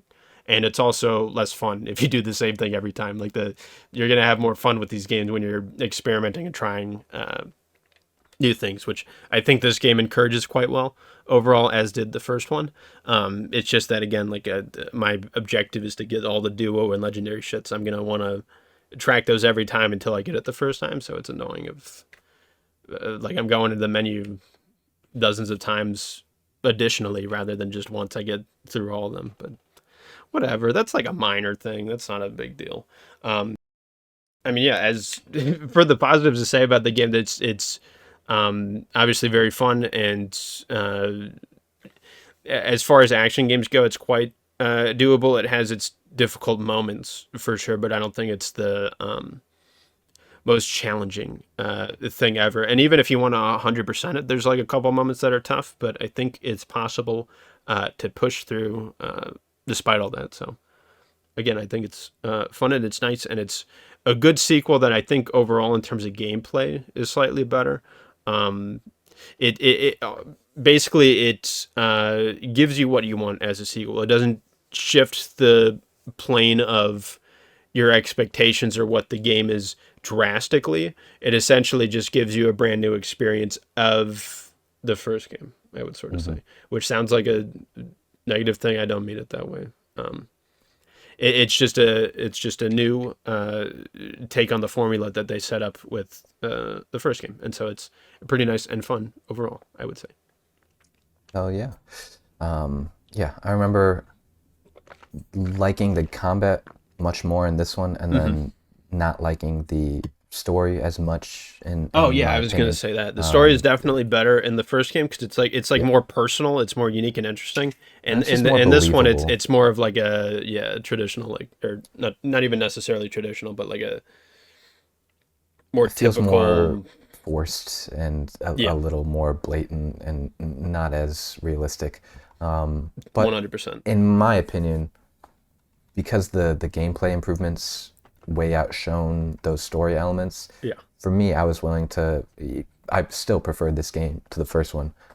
Even so, they're really fun as like a game to play once through in order to get all those unique dialogue trees and figure out your relationships with everyone. But I didn't really go back to Hades 1 at all No, once I after playing 100%ed through it, it. I've never touched it since, Yeah. and it's probably going to be the same for Hades too. Not that that's bad necessarily; it just means it's different. Yeah, I've gone back to Hades because I like the gameplay. Like I think it's so fun. I really like the ashes and like the tarot cards and the different builds that you can get there, and then Yeah. all of the different weapons I thought were a ton of fun to play with. Do you have a favorite? Uh, yeah, I was thinking about that. I think the torches or whatever they're Torches are called. great. Yeah, I like torches are that. a It lot of makes you fun. it makes you feel like you're playing not Devil Survivor because that's fucking Shin Megami Tensei. What the fuck? Vampire Survivors. Different surviving a Yeah, different where you're getting your being. your AOE projectiles. Hmm. Yeah, yeah. No, it is a fun one. Um, What was yeah, your favorite? I'm I'd guessing the probably say axe. torches, Oh, or I liked the skull the I did like the shell. skull a lot. Also, Yeah, that's my second. with Not the the axe. You like but you like the big, powerful, I slow know weapons with big it's a little hits. too slow for me in a It game is like slow. this. The staff I It takes some liked a getting lot. used Pretty. to because Hmm. it's quite tough if you start using it in the same way Yeah, you would the other weapons. yeah. And there's a few aspects that completely changed up. The Charon's aspect on that one, where you're charging and you have like the multiple. If you hit your special, it'll proc. Yes. Dude, Very that different move build. that was so insane. You could just clear out an entire fucking room by just putting your So cast powerful. down and then charging your Yep. special. It's nuts. Yeah. Yeah. That's why the Just out the the amount game. of freedom and experimentation and the different synergies that you can unlock. It's one of my favorite things about roguelites, and Hades 2, I think, just is a marked improvement from the first one in Hmm. having those really unique runs that just feel like they're constantly exposing you to something new about the game systems. It's why I really like Slay the Spire 2. Hmm. And I think it's just one of the best things that a good roguelike can offer you is interesting synergies that will constantly reveal itself to you as you play more. So they did a really good job of that, improving on the sequel. And Totally. hey, looking forward to whatever they do next. Yes, sir. Me too. All right, on my end, after I finish up Cyberpunk, I wanted a bit of a shorter game to check out, and I had heard good things about the game Furi, Furi. This is a indie game that came out a while ago, like 10 years ago now, 2016. But I had heard good things about it, through the grapevine, and checking it out was so fun, honestly. This is a really, really, really good game. It's an interesting blend of genres. It's essentially a boss rush bullet hell, where the basic framework of the game is you're just fighting 10 bosses and you're going from one to the next. And in between these boss fights, there's just like a walking section where essentially you just walk in a straight line for like 2 to 3 minutes. And Bro, it's it's just kind of like fucking boring. Detective Rain fucking Club Plus or whatever that It title might is called. be. It's a They were strange inspired by decision that when they made that game. because it just kind of it breaks up the game and it's a little boring. You get a little dialogue here and there, and uh, the shots are cool. Like the world design is cool when you're just walking through the environments. Um, but on replay, it is not really fun because you can't skip those moments. And if you're just playing through the game again, which this is a game that kind of wants you to repeat and get better times, it's one of those games. It really kind of grinds it to a halt. And you'd think that on a new playthrough, you'd get the option to skip through these walking sections, but you don't. So that's really the only bad thing I have to say about this game, because everything else about it is super good. The combat is tuned so well. It's interesting because these are all boss fights, right? You have 10 different boss fights essentially, and it's just a one-on-one. You're constantly fighting. It's a mix of ranged fighting and melee combat, and it's all in this kind of eagle eye arena that you're set up with, and you're dodging an insane amount of projectiles. You are kind of shooting and charging attacks, and once you get the boss down to essentially break through their shield, you'll get the option to enter a melee combat mode, where after you first break the shield, you're able to actually do damage to them, and you'll have to be locked in a melee combat. So it forces you to deal with your ranged combats and your melee capabilities in equal parts. And essentially, once you've done that once and you beat the boss in melee combat, you take one of their lives and you gain a life, up to 3. And so it's this kind of tug of war where you start with 3 lives and the boss starts with, it varies, but usually around like 5 to 7. And so it's a bit of a tug of war where you are constantly trying to whittle them down and maintain your lives and making sure you're able to kind of get through the fight without losing all three at one time. Hmm. And it's really satisfying. The first time you're playing through, you're going to be on the base difficulty. But once you're able to finish the game once, you unlock the Furier mode, which is just harder difficulty, more projectiles. The bosses have different moves and stuff like that. And it is markedly harder for certain bosses. Some are pretty much the same. The first playthrough I had of this game, I was able to largely first try a lot of the bosses. Some are definitely hard, but for the most part, you're able to get away with, losing a life here or there in order to get it back by killing them twice in a row, essentially, and getting 2 lives off them to get 1. So it's not too hard to first try some of these bosses. But on Fury mode, it's definitely harder, but you already feel like you've got the practice and a good sense of instinct built up. It's one of those games where it just feels instinctual to get some of these combos off, and it feels akin to a game I love to bring up, Sifu, in that sort of combat style where it's just incredibly free-flowing, and it's definitely meant to be played on a controller. I tried playing on mouse and keyboard, and one of the worst feelings. It's so much more difficult. But on controller, it just feels natural. It feels instinctual. It is so smooth, and really just it lets you almost explore all the combat facilities that you have in such a unique way. Definitely a super fun game to play just because of the gameplay. The story is, more of a set dressing, and the world is also relatively hollow, not super well explored, but it doesn't matter because the game is just so much fun to play. It's honestly a game that gets my heart rate up. You are locked in on these boss fights, and the boss fights will go. The earlier ones are not that long. It's usually maybe 3 to 5 minutes that you're going to be spending on one boss. But the harder ones, on harder difficulties, they're like a 10-minute long marathon that you're fighting for the entire time. And Goddamn. there are grading systems where that'll take into account how many times you get hit and how many times you die, and then you're trying to maximize the amount of score that you can get by just going essentially hitless, and then also trying to do cool things. It's a great game to check out for a single playthrough, just because the game is so unique in that those bosses are really well designed and well tuned. But there's also a good amount of replayability that you can get from playing through it on harder difficulties, and then also just trying to min-max and kind of do speedrunning opportunities in order to get as good as you possibly can in this game.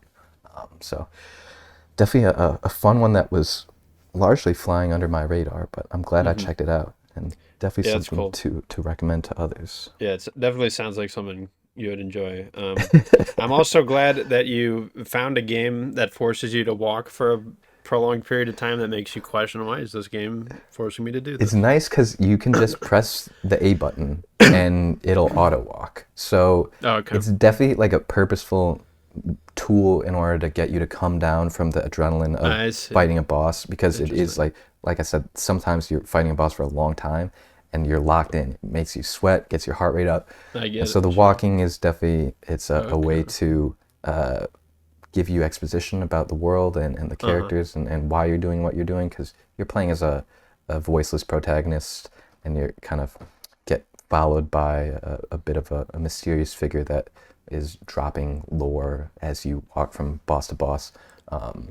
So it works in that way, where on a first playthrough, it was kind of nice to just experience the set pieces and the different kind of cinematic shots, get to understand what the world is, who the characters are, why am I fighting what, and what are the motivations behind my character and this mysterious figure that's following me. Um, but like I said, it's just when you're replaying the game, or like if you're at all like, if you come down from the boss fight and you're just sitting there waiting, it kind of feels a bit grating. So just something they could have tuned up, maybe made a few changes, but um, unfortunately, the game is old as fuck now, so I don't think they're changing anything. And regardless, I think it's still It's not a worth checking Cyberpunk out. situation where the devs are on it. They heard Peter complain and they're gonna Yeah, fix I it. think it's been a little too long for that. Yeah. Um, you know, I'm lingering on the idea that you just press a button and it auto walks for you. Detective Archives Raincoat was not like that. It was a Yeah. more intense game. You had to hold up on the control stick the whole time. So It, hey, it was more this is even requiring. It a was a bigger little bit more improvement from intense that. than fucking Fury. God damn. No, I'm Yeah. joking.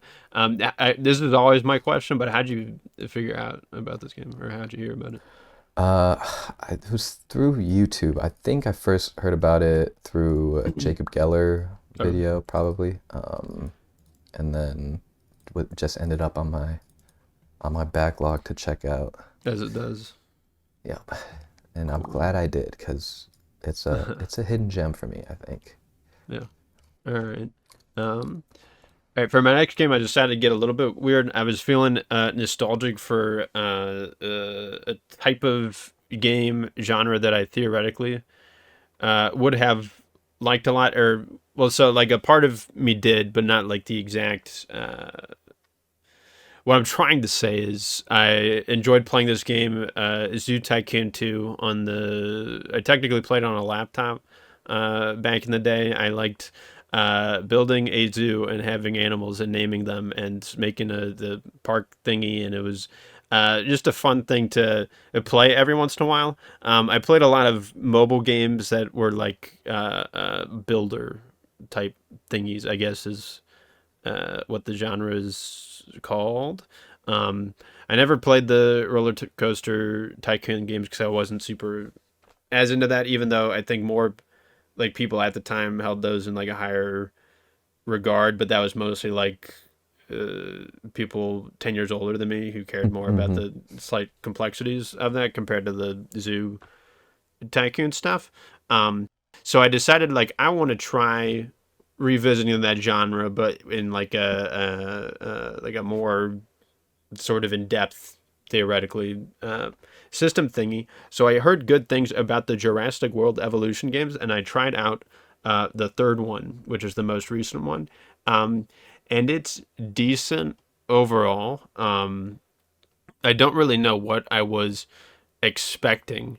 But the Zoo Tycoon game, what I liked about that growing up was that it was very simple and it had a big set of animals to choose from and put in your zoo thing. Um, and Jurassic World Evolution, if you could believe it, is filled with dinosaurs.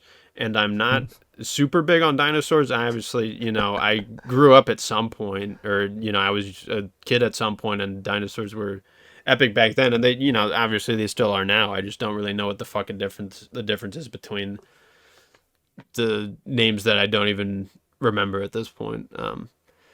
The um, the management uh, side stronger. Oh, that's what I'm sort of saying. I was reading my notes trying to figure out what I meant by my past self. I'm trying to figure out what I meant. So it emphasizes the management side of things a lot more, which was sort of, I think, what I was looking for. It to be like more uh, involved in the actual like park management aspect of it. It's just really weird because there's a campaign for it, and the campaign it begins being way too heavy in the tutorials, and then like it very suddenly just lets go of your hand in such a way where it just like fucking like imagine you're a child and your parent is holding your hand and you're just going on like a smooth path road, and then suddenly once you hit like a thing with a bunch of potholes or fucking like divots and cracks and stuff, that's when they decide to let go. And it's like, oh, okay, you're just driving me in the middle of all this other shit that I don't like. I don't imagine any of the systems going on are super complex, but like it just leaves you with objectives where it's like, what the fuck does it want me to do? Like, I have no idea. So I just try random stuff for like 30 minutes, and then I'm like, well, now is not working. The campaign's interesting because it has you looking at a couple different uh, parks and stuff in like different parts of like the planet. So when I hit a dead end, I just went to another one. And it's interesting because the for Jurassic World Evolution 2, when I was reading reviews comparing 2 and 3, one of the main complaints about 2 was that it was lacking a campaign mode, which apparently was in the first one, but not in the second one. So it was a thing that people were desiring. So I guess we have those people to thank for this one existing. And it's weird because it's, like a story thing to a builder game, sort of. And it's just not the greatest. It's got some, I don't know, cheesy voice acting in it.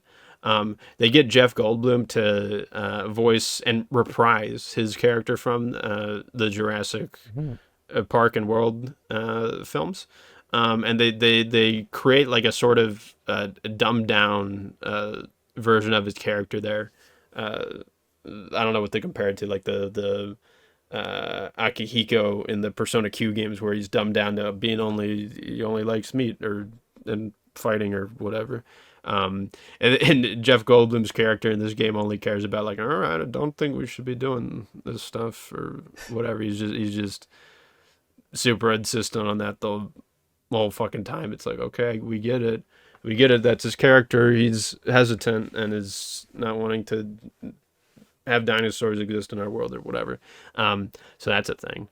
I have an example of the hand holdiness that doesn't make sense. So there was a mission where it says to have 4 vehicle buildings, and I thought it was talking about like the tours where there's like vehicles that pilot the visitors around in them.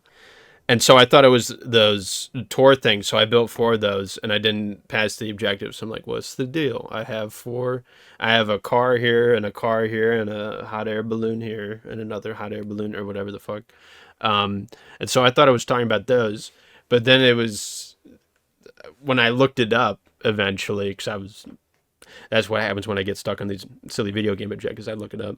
And so when I looked it up, I realized, oh, it's actually talking about the ranger and maintenance and the medical and expedition facilities, which those are all just various different things that have vehicles on them. They're essentially your employees doing whatever various tasks you bid them for. So I made one of each of those because that's 4 things, but I still did not achieve the objective. So it turns out the actual solution is just the only thing that count towards vehicle buildings or whatever are the ranger, maintenance, and medical thing. The expedition, even though it has a fucking helicopter, which is a vehicle in my opinion, it does not count towards have fucking vehicles. So it's just like a stupid objective where it's like, who the fuck made this?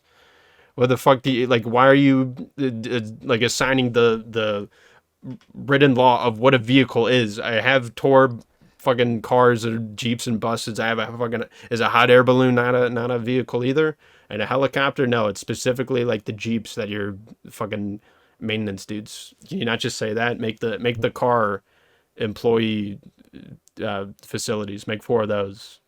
You couldn't just say that. You had to simplify it in such a way that it's like so many different other combinations of things that could exist outside of that. You know what I mean? So the campaign's a bit silly. I think the main draw why people like these games so much is the sandbox aspect of it, where you generate a world and then from there you carve out your favorite sort of idealized dream of a park. I'm not necessarily the best at manifesting that in the, I might have a certain idea for how I might want it to look, but then create something else entirely when it actually comes to me having to mess with the game, because that's a skill, being able to do that in really any walk of life, whether you're making a drawing or playing a silly video game such as this one. So I think most people enjoy these games for the sandbox, and then they also like make the dinosaurs fight or whatever, which is probably cool also. I didn't mess with that though. So it's decent, it's good. I probably would not return to it necessarily, or at the very least right now I'm not super. I got other things on my plate. I got a billion other video games to play that are up on my priority list. So it was decent to check out. I'm glad I did still though, because it's a matter of like that entire genre that I sort of wanted to return to because I was curious. But now I'm sort of like, hey, maybe it's not for me anymore or something, I guess, which is fine. Yeah. I still enjoyed my time with it for aspects of it. Obviously, I was complaining a lot, but that's how I am. That's who I am as a person. I'm not likable. I hate everything. You love complaining. It's my job because we get paid, definitely. I never really got into the management sim games for the most part. I can get its appeal, but me too. It did largely with open sandbox kind of games like this. I sometimes get a little lost without given an explicit objective or quest. And theoretically, that's what the campaign's for, right? But the campaign gives stupid objectives, so it's not very helpful.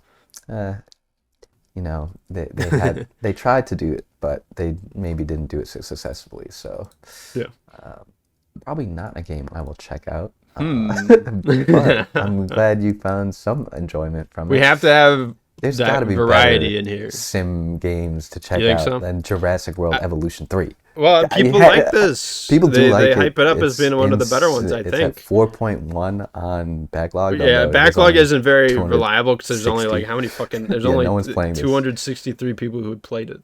And 209 ratings, so yeah.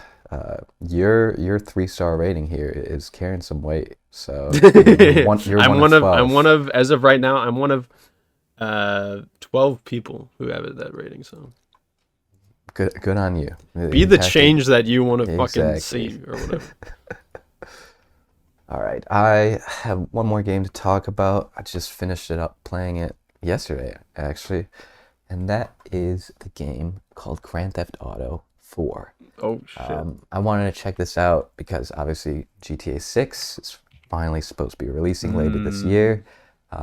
I enjoyed GTA 5 when I checked it out, and I obviously it's a very famous franchise. Everyone kind of knows about it. I know a lot about San Andreas 3, Vice City 4, but I'd never done my due diligence and actually played them except for 5. So finally got around to playing 4, and I enjoyed it.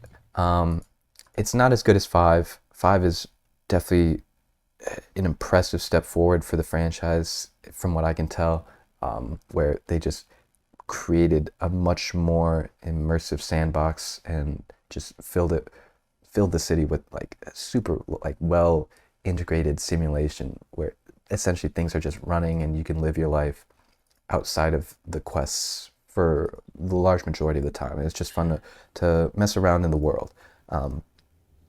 In GTA 4's Liberty City, it's definitely constrained by the gameplay and the engine at the time because it's dated is the best way I can put it. Outside of the writing, which is fantastic, and the characters and the narrative is all great, the actual gameplay and the moment-to-moment stuff that you're doing is not super engaging at all. And honestly, towards the end of the game, I got pretty burnt out. It's a lot of driving, and I know it's Grand Theft Auto. That's what you're doing, but damn, is it a lot of driving? And it's like sometimes it'll make you drive from one end of the city to the absolute tip of the other end, and it'll literally take you like 5 to 10 minutes just driving in one single mission. And there's a million missions, and there's a million side missions. There's definitely a lot to appreciate here. like I said, the writing and the narrative is excellent. Probably better than 5. Nico is a great protagonist to get to play as.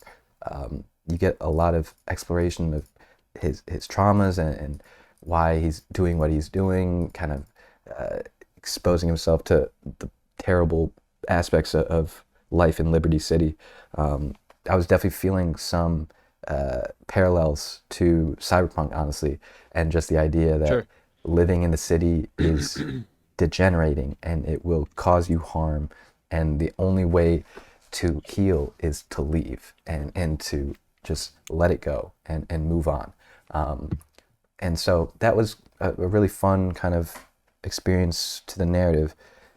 But like I said, towards the end, there's a specific problem that I was having where you will get calls on your phone in order to get missions set up to you, and that's how objectives come across your play, is through the phone.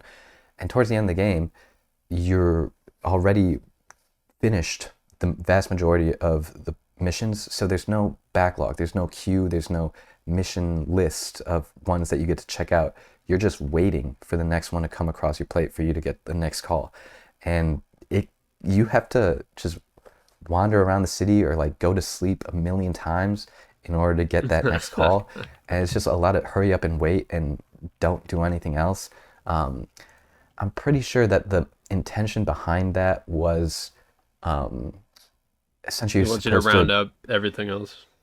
not even, you're supposed to build up relationships with all your contacts on your phone and kind of go through the immersive simulation process of, you know, calling up your friends and hanging out. And you can do side missions for them, which are, you know, basic Radiant quests that are just copy and paste missions that don't have any narrative weight or engagement in the main story.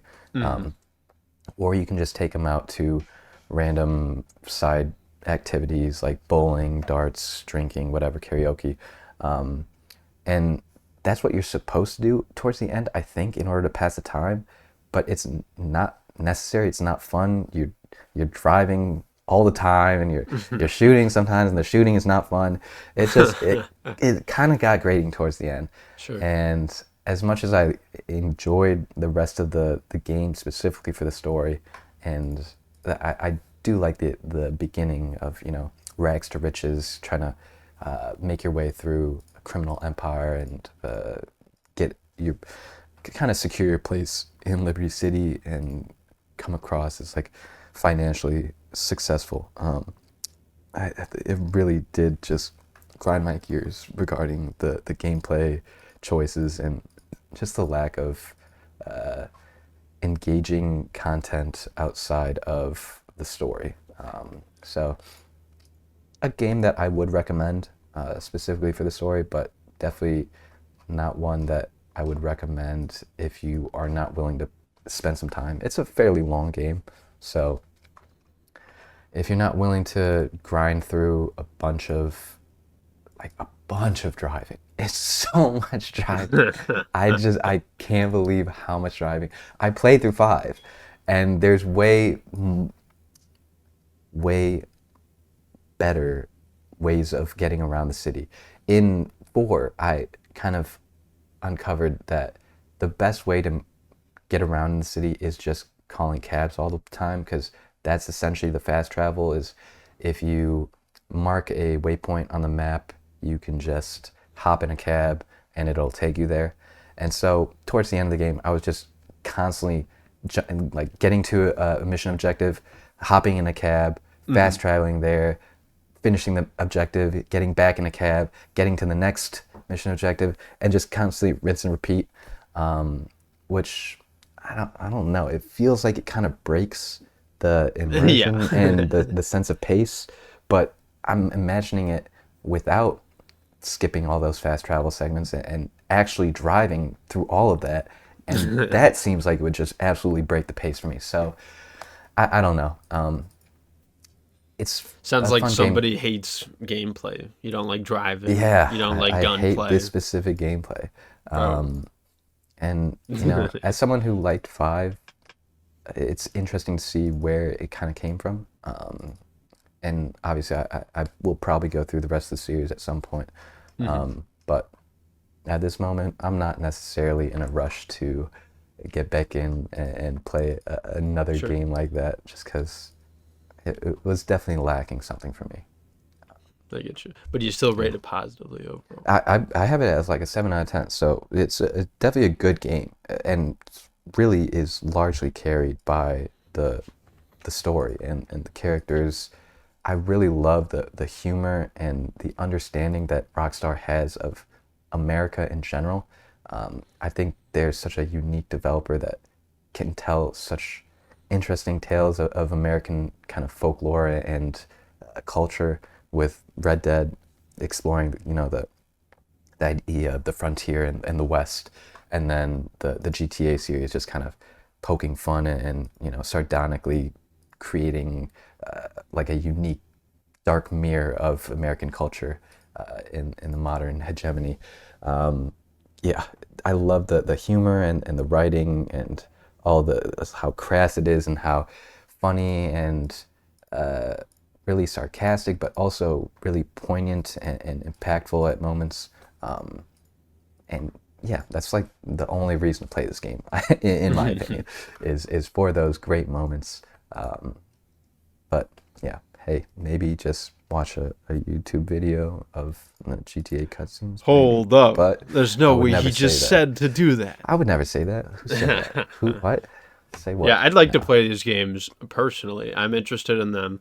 I feel like I should not start them at least until I finish one of the many sort of franchises that I've started, Mm-hmm. like the Mega Man or Uncharted or Halo. I should probably finish at least one of those, or even Yakuza. Like I should at least finish the 5 and 6, and then before, because there's then even after 5 and 6 of Yakuza, there's Mm. the The reboot side thingy, and then spin-offs, Infinite yeah. Will Mm-hmm. Wealth, and then there's all the fucking spin-offs. There's like 4 of them now or some shit. Yep.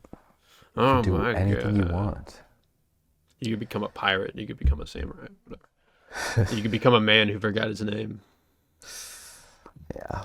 But did you have you played any of those any time recently? No, the game I No. played technically could contain Kiryu or Majima. You could technically have those characters exist within it because it's a game that allows for people to make their own personal creations based on real fictional characters or real life people that they met if they want to. That game, of course, being, if it was not obvious enough, it's the game that it's probably my most anticipated game of the year. It's called Tomodachi Life Living the Dream. Shit. Mm. And this is a really nice, fun game. I loved the game on the 3DS. As I've stated before, my favorite video on YouTube is highlights of stream VODs of a particular person playing the 3DS game Tomodachi Life. And so I enjoy that video, and I enjoy actually playing that game on the 3DS. Um, and so for there to be a sequel to it, I'm interested. I'm down. And I was hype with the trailers revealing silly and wacky situations, which is sort of what the game is all about. It's all about fun and making yourself laugh through creating. It's sort of like a simplified Sims thing, I guess. You make characters in like sort of a modern, more in depth me customization thing, and then you make a bunch of Mii's coexist with one another. You make them interact. You make like different items for them to possess and stuff, and you just sort of witness random wacky situations take place. That's the heart of it. And this game delivers quite well on that. If I had to compare it directly to the 3DS title, it's almost similar to the Animal Crossing, where it's like New Leaf to New Horizons, that jump there, where it's like a few steps forward but a few steps back in some ways. Where in this one, Living the Dream, you lose out on a couple things that the 3DS had, like the whole concert hall is probably the biggest loss. Which in the 3DS game, that's where you could put like a bunch of your Mii's together in like a band or like a solo setting, and you make them sing a song that you write the lyrics to.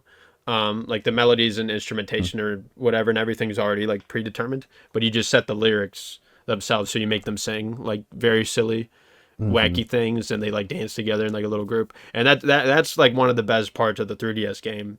And for some fucking reason, it's not here in the Switch game. I don't know why.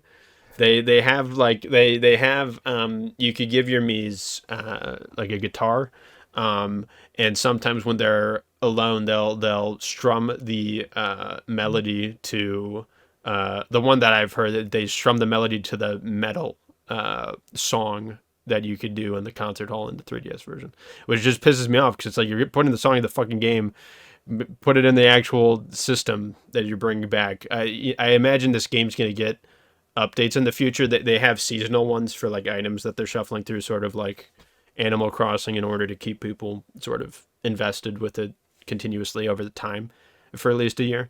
Um, so I would expect maybe they're gonna have an update that brings back maybe some things from the 3DS title, or at least I'm hoping. Fingers crossed. Because if the game just exists and it doesn't have the concert hall, then it's like, what the fuck? What was the point of this entire Mm-hmm. thing? Obviously, it has a bunch of other good things going for it, which I'll get to in a second. But I need to compare. I need to compare with the 3DS title because I care a lot about this. Okay, I love the 3DS game. I love this game so far. But it's just it's missing those things. And the original game on the 3DS, I say original. Technically, there was the Japan exclusive Tomodachi. Not Collection. Yes, yes, Peter, because you were looking Mm-hmm. things up. Yeah, Tomodachi collection, which was a Japanese exclusive on the DS, is technically the first one, but nobody really cares or talks about it because it's a Japanese exclusive, um, or at least nobody in the things that I see and read, which are English speakers. So not that nobody cares about Tomodachi Collection. I'm sure there's a handful that were into it and still sort of care, maybe. Um, but anyways, the compared to the 3DS game, this one has less Mii's in total. The total Mii's you can have on an island is 70. On the 3DS, it was 100. To me, this is a major blow. I understand why it's happening because it's a matter of the difference in the actual situation of the game, which I have yet to actually say, which I guess I could say now. On the 3DS game, it's just everybody is in one big building, and you just examine their rooms when they have random event thingies to interact with them with. In this one, it's an entire island that you customize, and they are walking around live in like a pure like sim environment. So I understand that there's going to be perhaps a more precise limit on the number of characters that you could have actually walking Mm-hmm. around and interacting with each other, and the amount of objects you could have like on screen. It is pretty impressive though, because I'm on an island with I got I think 55 or so people on my personal file right now, um, which is, you know, you could say a lot. Basically, what I'm doing is I'm just filling it all with just myself and then a bunch of my OCs from various things that I may or may not write or do things with at some point. So it's been interesting playing the game with that in mind, because it sort of like forces me into playing the game in a specific way that the game is not really meant to be played, because it's all about random events really. But in this game specifically, you could sort of force some of them. It's like a little bit more hands-on compared to the 3DS game, where you have like the first of all, in the 3DS game, again, everything was random. If a me became friends with another me, or if they prompted you to, if they wanted to be friends with them, or if they had like a confession where they're like, I'm suddenly in love with this person, like that, it would just happen. In this game, it's more hands-on, where you pick up a me and you drag them to another person, and then they are introduced to one another. They're on like the acquaintance level, and you could continuously do that, and then maybe eventually it'll trigger an event where they become friends, or maybe it'll trigger an event where one of them falls in love with each other with the other. And so that basically sums up my experience with it for the past couple of days, where I put in my OCs from fictional stories that exist in my head that I've written notes down about. And some of the characters end up romantically with some of the characters, and it feels fucked up when I have the characters just go around and then they trigger random events where they're like falling in love with a completely other character. I'm like, no, no, no, no, I did no, no, not sign don't do off on that. this. Don't do that. You're supposed to love this person. So it's a lot of you're able to turn them down because they'll be like, I Hmm. think I'm in love with this person. What do you think? And then you could just be like, no, which is Yeah. nice. You could do that in the original. Or I say original again. You could do that in this second game, the only one that people care about. It's really Um, the I consent, I consent. Isn't there yes, someone you yes, forgot I to am ask? Jesus in this Hey, reality. me. Hey, yo, it's exactly that. So I would not recommend you fill it with your OCs who you specifically have paired off in your Hmm. fictional work, which may or may not exist out there. Um, I'm a patient person overall, I would say. Hmm. So I'm cooler with taking the time to just let the random events maybe eventually happen. Um, so that's how I feel like most people it's going to bug them, and also more people perhaps feel more passionately about it, and it would ruin their entire fucking perception of the character they created or something. I don't know. I mean, some people are very attached to the characters that they make, which is fair because they're an extension of you. And I feel similarly. I'm sure you, Peter, maybe feel similarly to some extent, maybe question Hmm. mark, Hmm. or at least the worlds that they reside in. I don't know. Peter's more of a world builder. He cares more about the setting and the lore and stuff. I care more about the characters. I don't know. I'm guessing. I don't know. To some extent, I would say. Hmm. Um, but like, despite that, I'm still having a lot of fun. My only complaint about like the romance angle is that I wish certain things happen more often. I have plenty of people, either one-sided, like an unrequited thing, in love with one person, or a mutual like in love with each other. Like I think for like the game came out about 2 weeks ago, and I think on like the second day I had like this pair both fall in love with each other. They still haven't done shit about it. They're both still just fucking acquaintances. I've been feeding them, filling their bellies every day in order to get them to fucking do something. Like Jesus Christ. So that's silly. I wish some of those things happened a little bit more often, and then like the because they have to first of all fall in love with each other, then they start dating each other, and then they marry each other, and then they have kids potentially.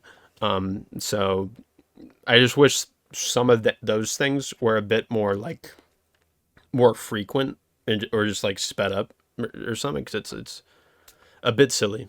Um, and that's a common complaint I see. People were saying it's an infrequent thing, and also there's fights that can happen between them, and those were also very infrequent. But apparently there was an update recently that made them more frequent. Which for me I did for the today and yesterday, or no, yesterday and the day before. I think I did have two pairs of people fight, which was interesting. Um, so that's good that they made the update to that. Hopefully they're gonna update more shit, like I said. Also to compare it to the 3DS game, because I have so much to say. The in the 3DS game, when you level up a me, you could give them items, and they will use these items in various ways in their room, or they'll interact with other characters with it, or when they go out and about in the island in the various predetermined set locations. Um, they'll utilize them just to give them something to visually do. In this game, you have them. In the 3DS game, you had 28 in total. In this game, you had six. You only have 16 of them, which seems like a big deal. Um, Obviously, there's not necessarily obviously. To me, it makes sense after thinking about it that there's going to be less, because the actual like interaction with the Mii's having the various items is a little bit more in depth, because they could be using it anywhere, I guess. Um, And then also there's the whole you could give them various objects that they'll use in different ways.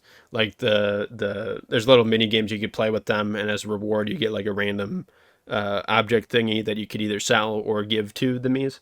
And these include things like pets. Like you could give Mii's like a PNG of like a horse or a frog or an alpaca or something, and they'll like walk it and they'll like just interact with it and just look at it or whatever. You could give them like a fucking Nintendo Switch with like a horror game on it, and they'll sit around and play it in like various places. And like Mii's will gather around, or they'll show their items off to each other. So there's like a little bit more going on in that way of things. So it sort of makes sense that like the main item thingies are less common because they've opened the sort of gates over to other things potentially happening. So it makes some sense there. I never went over my main complaint with the 70 limit. It has to do with my OCs because I have so many of them. Theoretically, I would have an island of like fucking 300 of them, and they would all be there. But I had to sort of honestly, it was tough picking the who to have versus who to not have. I mean, I have like 55 ish now because I'm trying to save the remaining spots for the kid characters, which I only have one, and of course it was the one fucking couple who I cared the least about. But whatever, whatever. Video game, they'll breed eventually, surely. Um, I, as their god, will determine that, I guess. Yeah, by feeding them and Yes, I will making fill them their happy. bellies, and I will give them head pats, and I will fucking. I mean, it has to happen surely eventually, bro. Like, there's one couple who needs to have 3 kids because that's what they have canonically, and it's like at this fucking rate, it's gonna take years. Mm. Almost like real life, it should just be a fucking day or two, bro. Easy. Yeah. All right. So, anyways, other things to talk about is the like me creation stuff. It's a lot. We've evolved a lot since the days of the Wii. Things were very simple, and they still are to a certain extent, but there's a lot more customization options.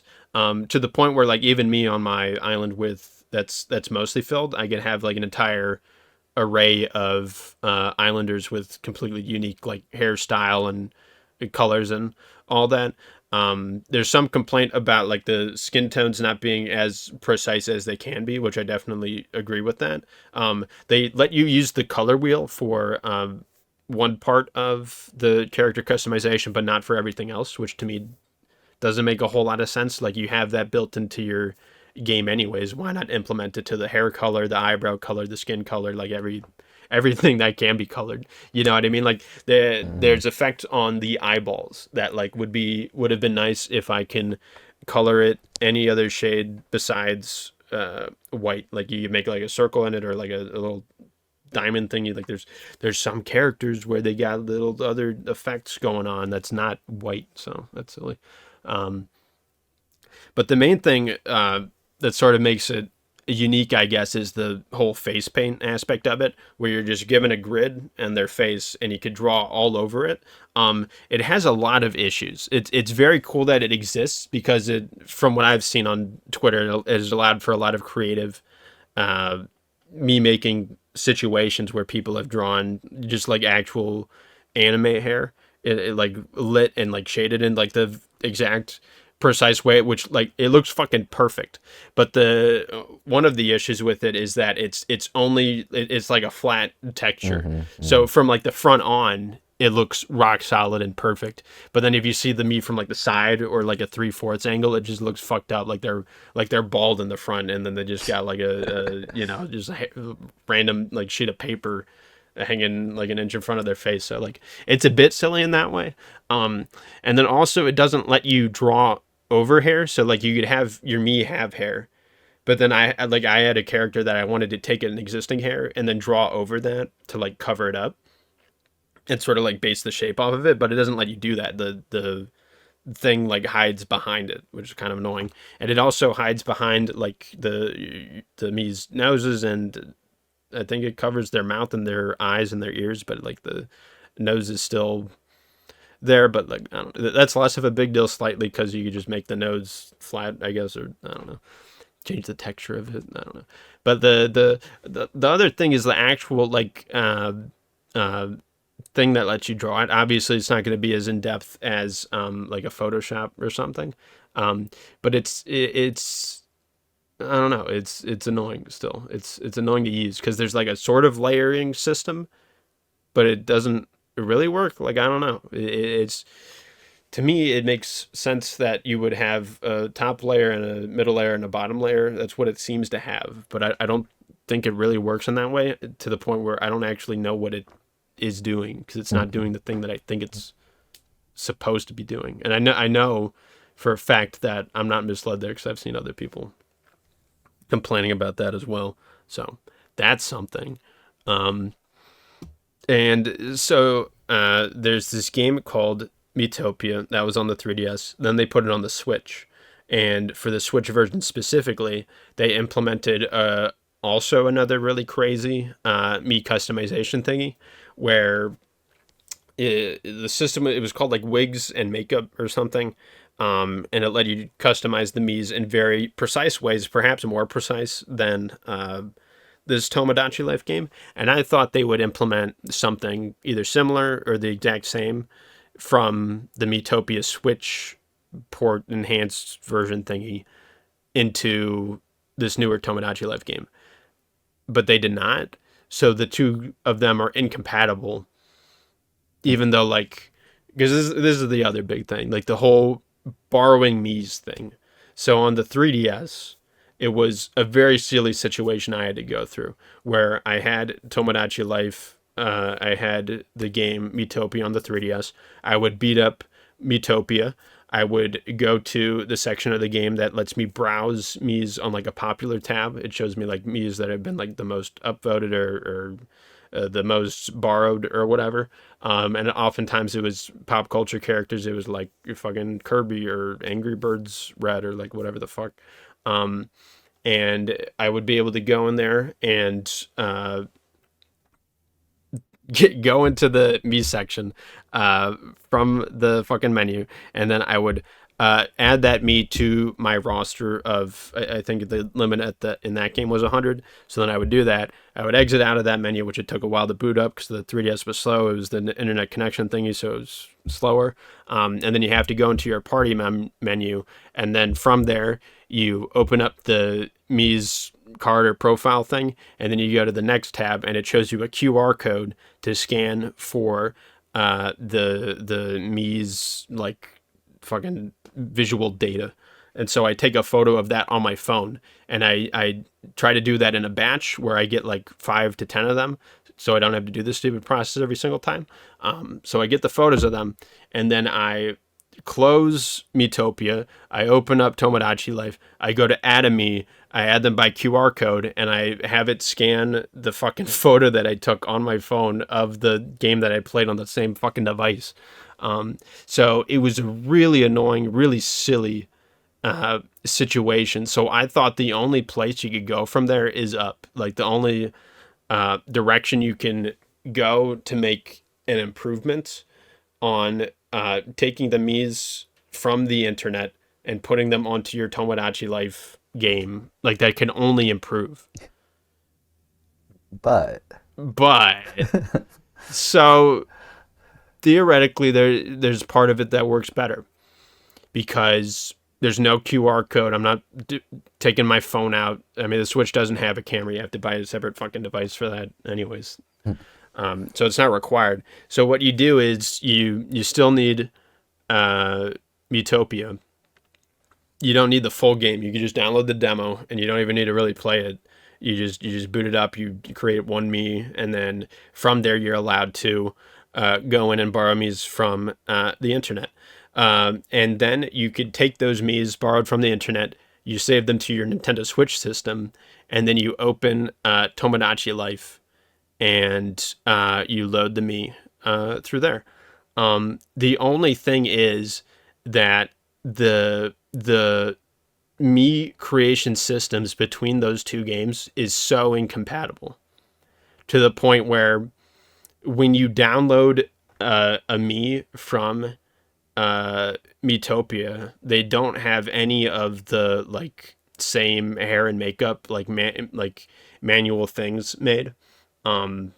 So they just look like a fucking mess. They look nothing like the fucking character that you downloaded. Like I think I downloaded two characters just to see what it would look like. I took a simple character, Louis from Pikmin 2, and I took a slightly more complicated character. I think I took Ophelia from Fire Emblem Fates, and I downloaded them both to my Switch, and they just look like complete garbage without all like the manual things done to it in game, which makes sense because the me like the me system in your fucking hidden in your system settings on the Switch is not the same me creation as either of these games. But I would think that at the very least, what could happen is in Tomodachi Life fucking directly, you could borrow Mii's from in game. You don't even have to go to another fucking game and download it to your system and do that whole thing. It exists in other things, but they got rid of it here. And the reason people are concluding is because of the whole like, oh, the people put fucking Epstein and controversial characters. And people are doing that shit anyways. People have been doing that since the fucking Stone Age. People love controversial characters and making jokes about them and doing weird shit. Like, you're not gonna stop that. It just feels so fucking stupid. You know what I mean?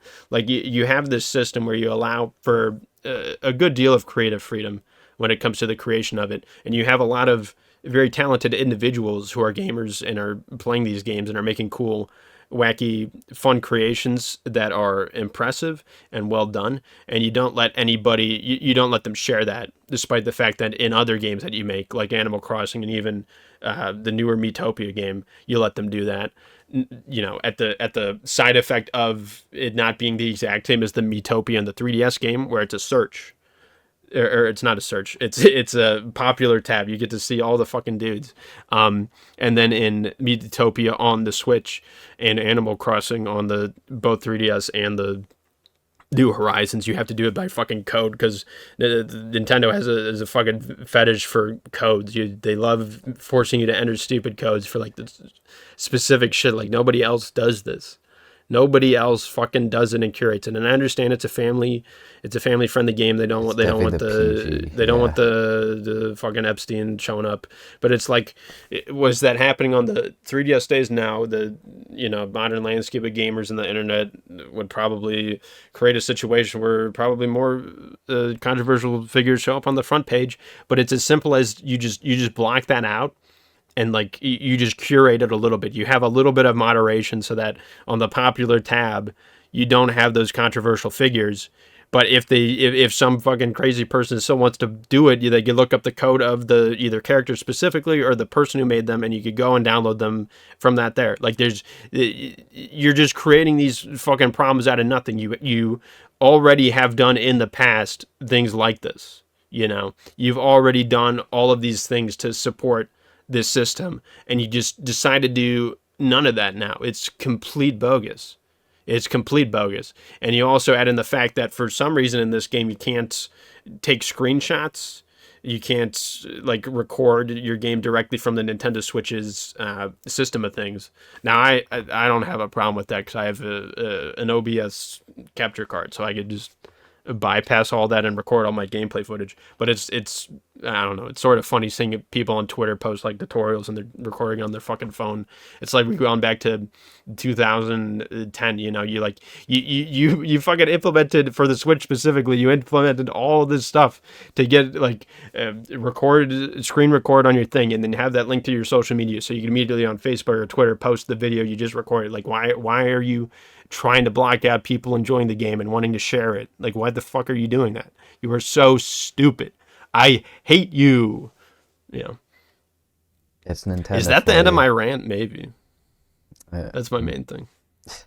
Nintendo is anchored and like it's ball and chain, that PG rating. Like, they're never going to give it up. They have to be family friendly first and foremost, which is, it's definitely a hindrance, mostly for their consumers. Because, I mean, it's good for them, I guess. They're probably making banks. But, yeah, as a consumer, it's not an engaging nor fun practice to try and work around unnecessary censoring or, like, unnecessary hampering of basic like functionality. Not having a search bar is like, really? Yeah. That's pretty bad. So the interesting thing is that besides that single aspect of it, the game is completely uncensored. The Muse will give you like, oh, I need to interact with this villager. What should I talk about? You could be like fucking 9/11 or like interracial sex. You could make them say like whatever the fuck you want them to say, and the text to speech is way improved from the 3DS game because they would fuck up like basic as words and just like pronounce shit wrong. In this game, not only is the it picking up on specific words and knowing how to say them. Not only is that better, but you also have a pronunciation aspect of things where you could have the text display one thing, but have it said in a different way, which actually sort of allows for unique things where you could use like abbreviations in the text and then make them say the full thing in the pronunciation sign because the amount of characters they let you put into the one that displays is less than the number of characters you could put in the pronunciation of it. So that's cool. It allows me to make them say Red Letter Media Star Trek trivia for like an activity that they like, and I could shorten it to RLM so that the full thing can fit. So that was something that I was able to do. What a find. But yeah, it's like it's completely uncensored beyond that. So it's just I don't know. It's strange because obviously it's nice. It's, like you would not expect it to be uncensored fully in terms of like the shit you could type out because that's how the 3DS game was. I think you couldn't like, or there wasn't nearly as much stuff you could type. I don't think. I mean there was the concert hall actually. I think it did prevent me a couple times from writing some things in that. So most of the Nintendo titles that are censored in those ways, but for some reason it's not in this one, but it's still censored in other ways that are just kind of annoying. Now the optimistic angle of this is the whole. I don't know if you saw the like old tweet, but it's like the dad from The Amazing World of Gumball, where a couple of people, like different people in a Discord call, try to draw him from memory, and the tweet says like our differences make us stronger or whatever. And so that's sort of what people are saying for this game, where people are making the same pop culture characters and posting them and comparing them to the versions of other people. So it forces people to make them themselves and to be more involved perhaps in the me creating a process of things and even like draw out some stuff, which I mean, to be fair, to give the game credit in this way at all, the me doing the face paint drawing in this game is like the most I've drawn in the past, like, 2 or 3 years or so, which says more about me than the game, but it's still something, so it's potentially nice in that way. It has that, you could conclude a positive aspect of bringing the community together in another way, I guess. But I do think it would just be a lot better and a lot cleaner if you let them fucking upload and borrow shit. Like you had it in other things. It was bad. You could have improved it, but now you just decided to get rid of it in its entirely. So whatever, that's annoying. But the game as a whole, I still enjoy a lot. I'm still playing it. I would expect to still be playing it for a little bit here. I plan on having an island with my brothers separately that we'll have ourselves and then actual like pop culture characters, because that's sort of where the main fun comes from. You making up characters. You like put yourself on an island with pop culture characters and maybe like a couple random weird amalgam creations that you make are just like one or the other, like a solid mix of both of those. What you should not probably do, again, I would advise not to fill it with OCs, because you're going to be disappointed when they don't immediately fall in love with each other in the right combinations. So, but again, I'm still enjoying it a lot. I think it's an awesome game. It's just that those major things to complain about, because I love doing that. So yeah, I look forward to still continuing to play this.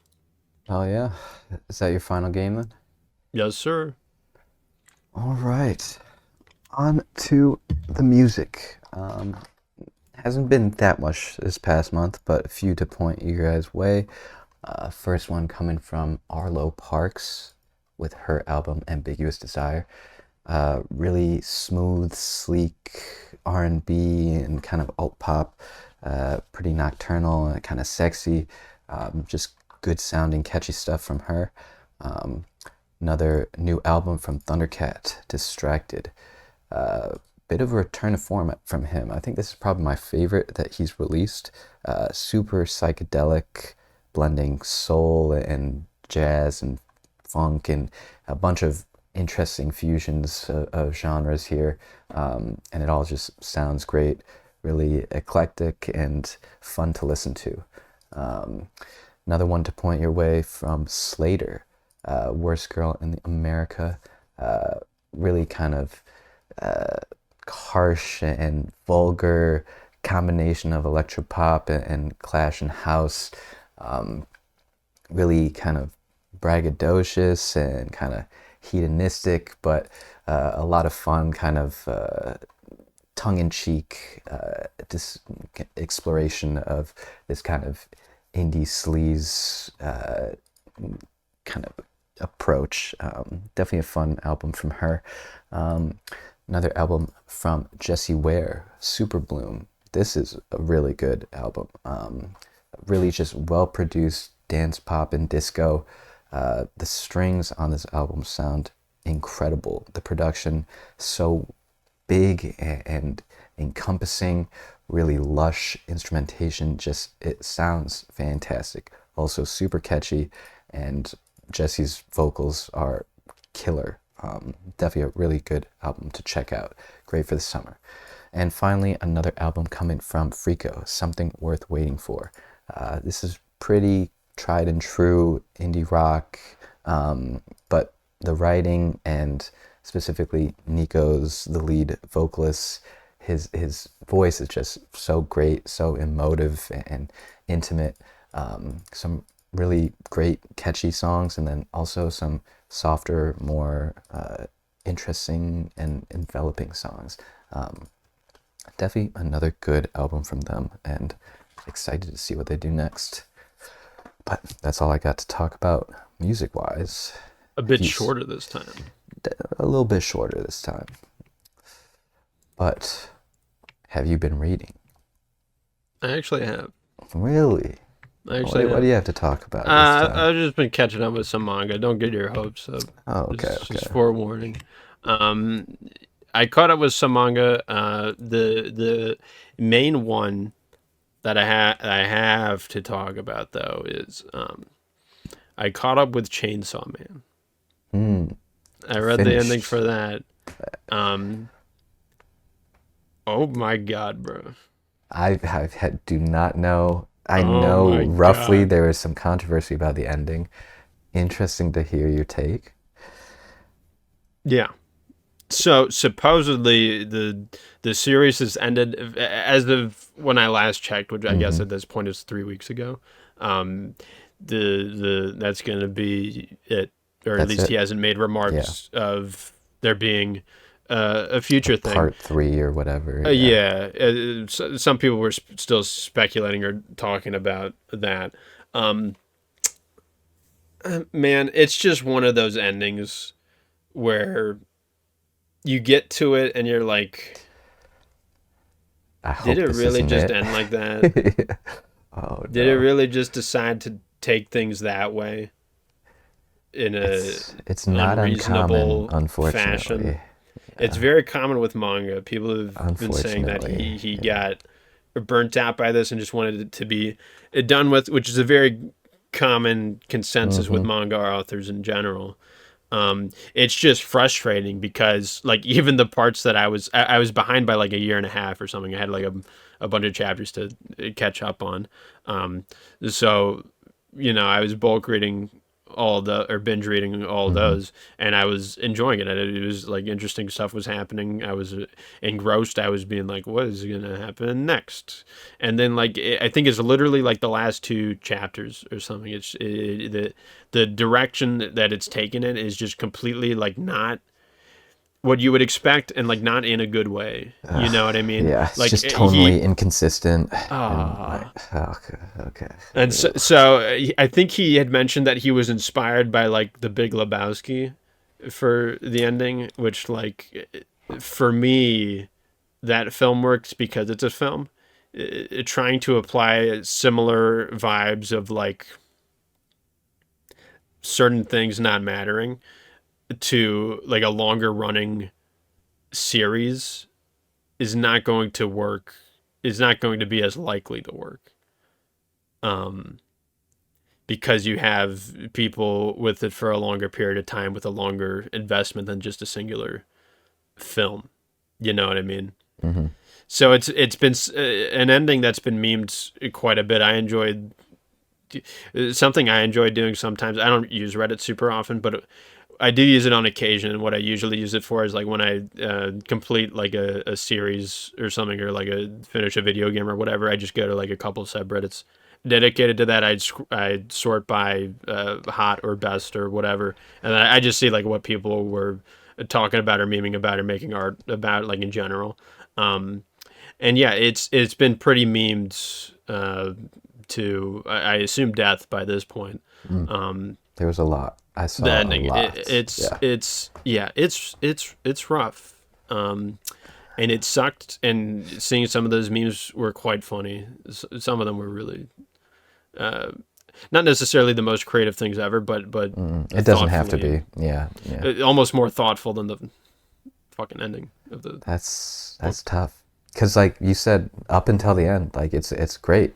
And there's then still it interesting shit happening. Completely fumbles the end, which is like, damn. Because the rest of it is probably worth checking out, honestly. Yeah. Yeah, because I still feel positively about the series overall. It's just it's like when you have an ending good. like that, it leads to such a distinguished distaste. Lingering. That's it's tough. one that I've felt before, and I probably will feel again as I continue to consume. Collect. Basically pods, a guaranteed. manga pods. Yeah, it's not uncommon for them to completely fumble at the end. I was really hoping this time, though.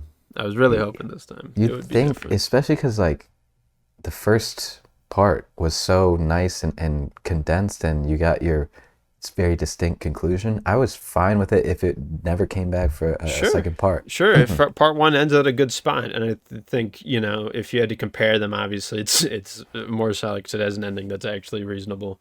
But like even when part two was ongoing, I was still interested in it. I thought part one, yes, maybe it's better, but I'm still here for part two. It takes a little bit to get off the ground, and I think once it focuses from the new character back to Denji is when things get more interesting. But again, it takes a while to get to that point. So I understand the complaints, even when at the time it hadn't ended yet. So if he decides to make a part three, I'm there for it. I think there's a number of ways that you could take it to fix it. I think there's in fact a near infinite number of ways you could do that. But as it stands right now, if that's it, then oh my god, bro. Bummer. But do you read anything else that oh hell no improved upon that?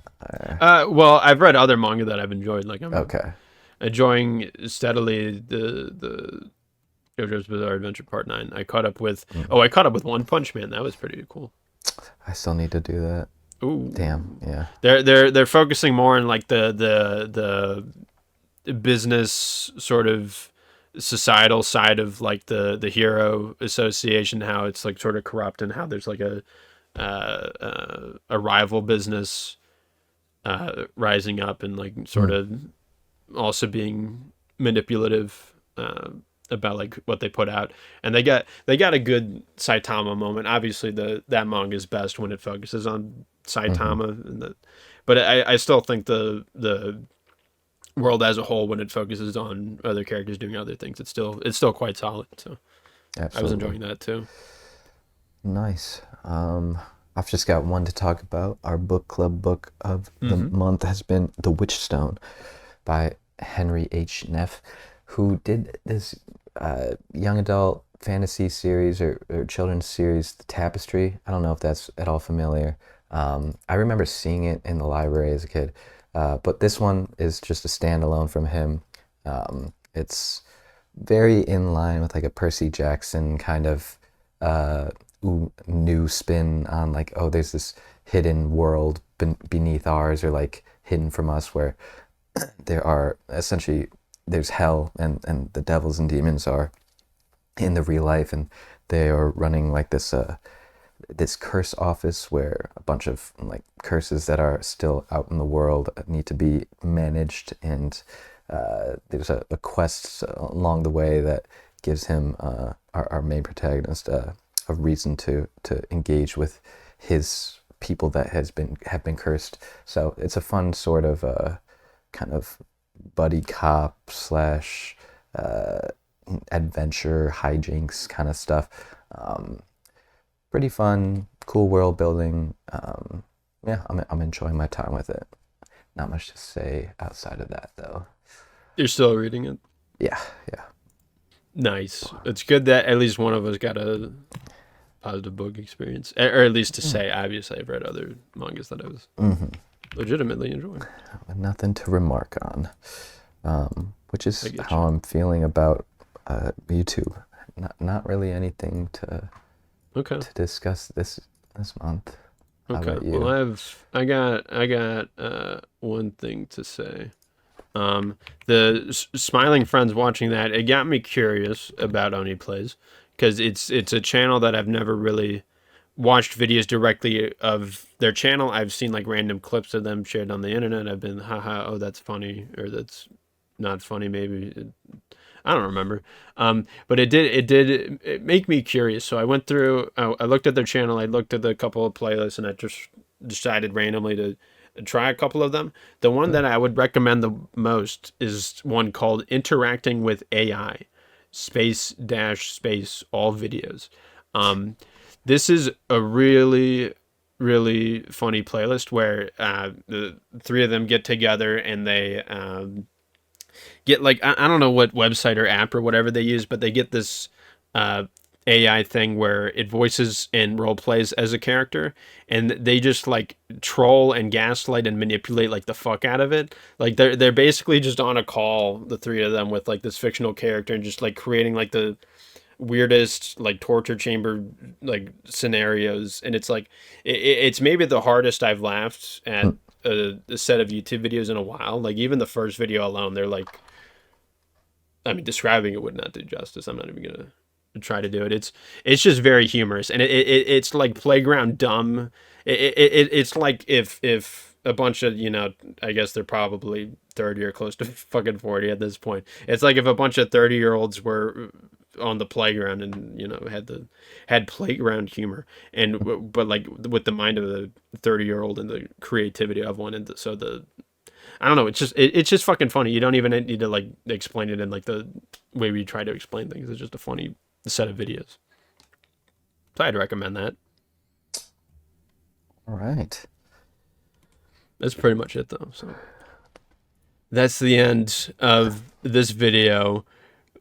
Bye. Bye.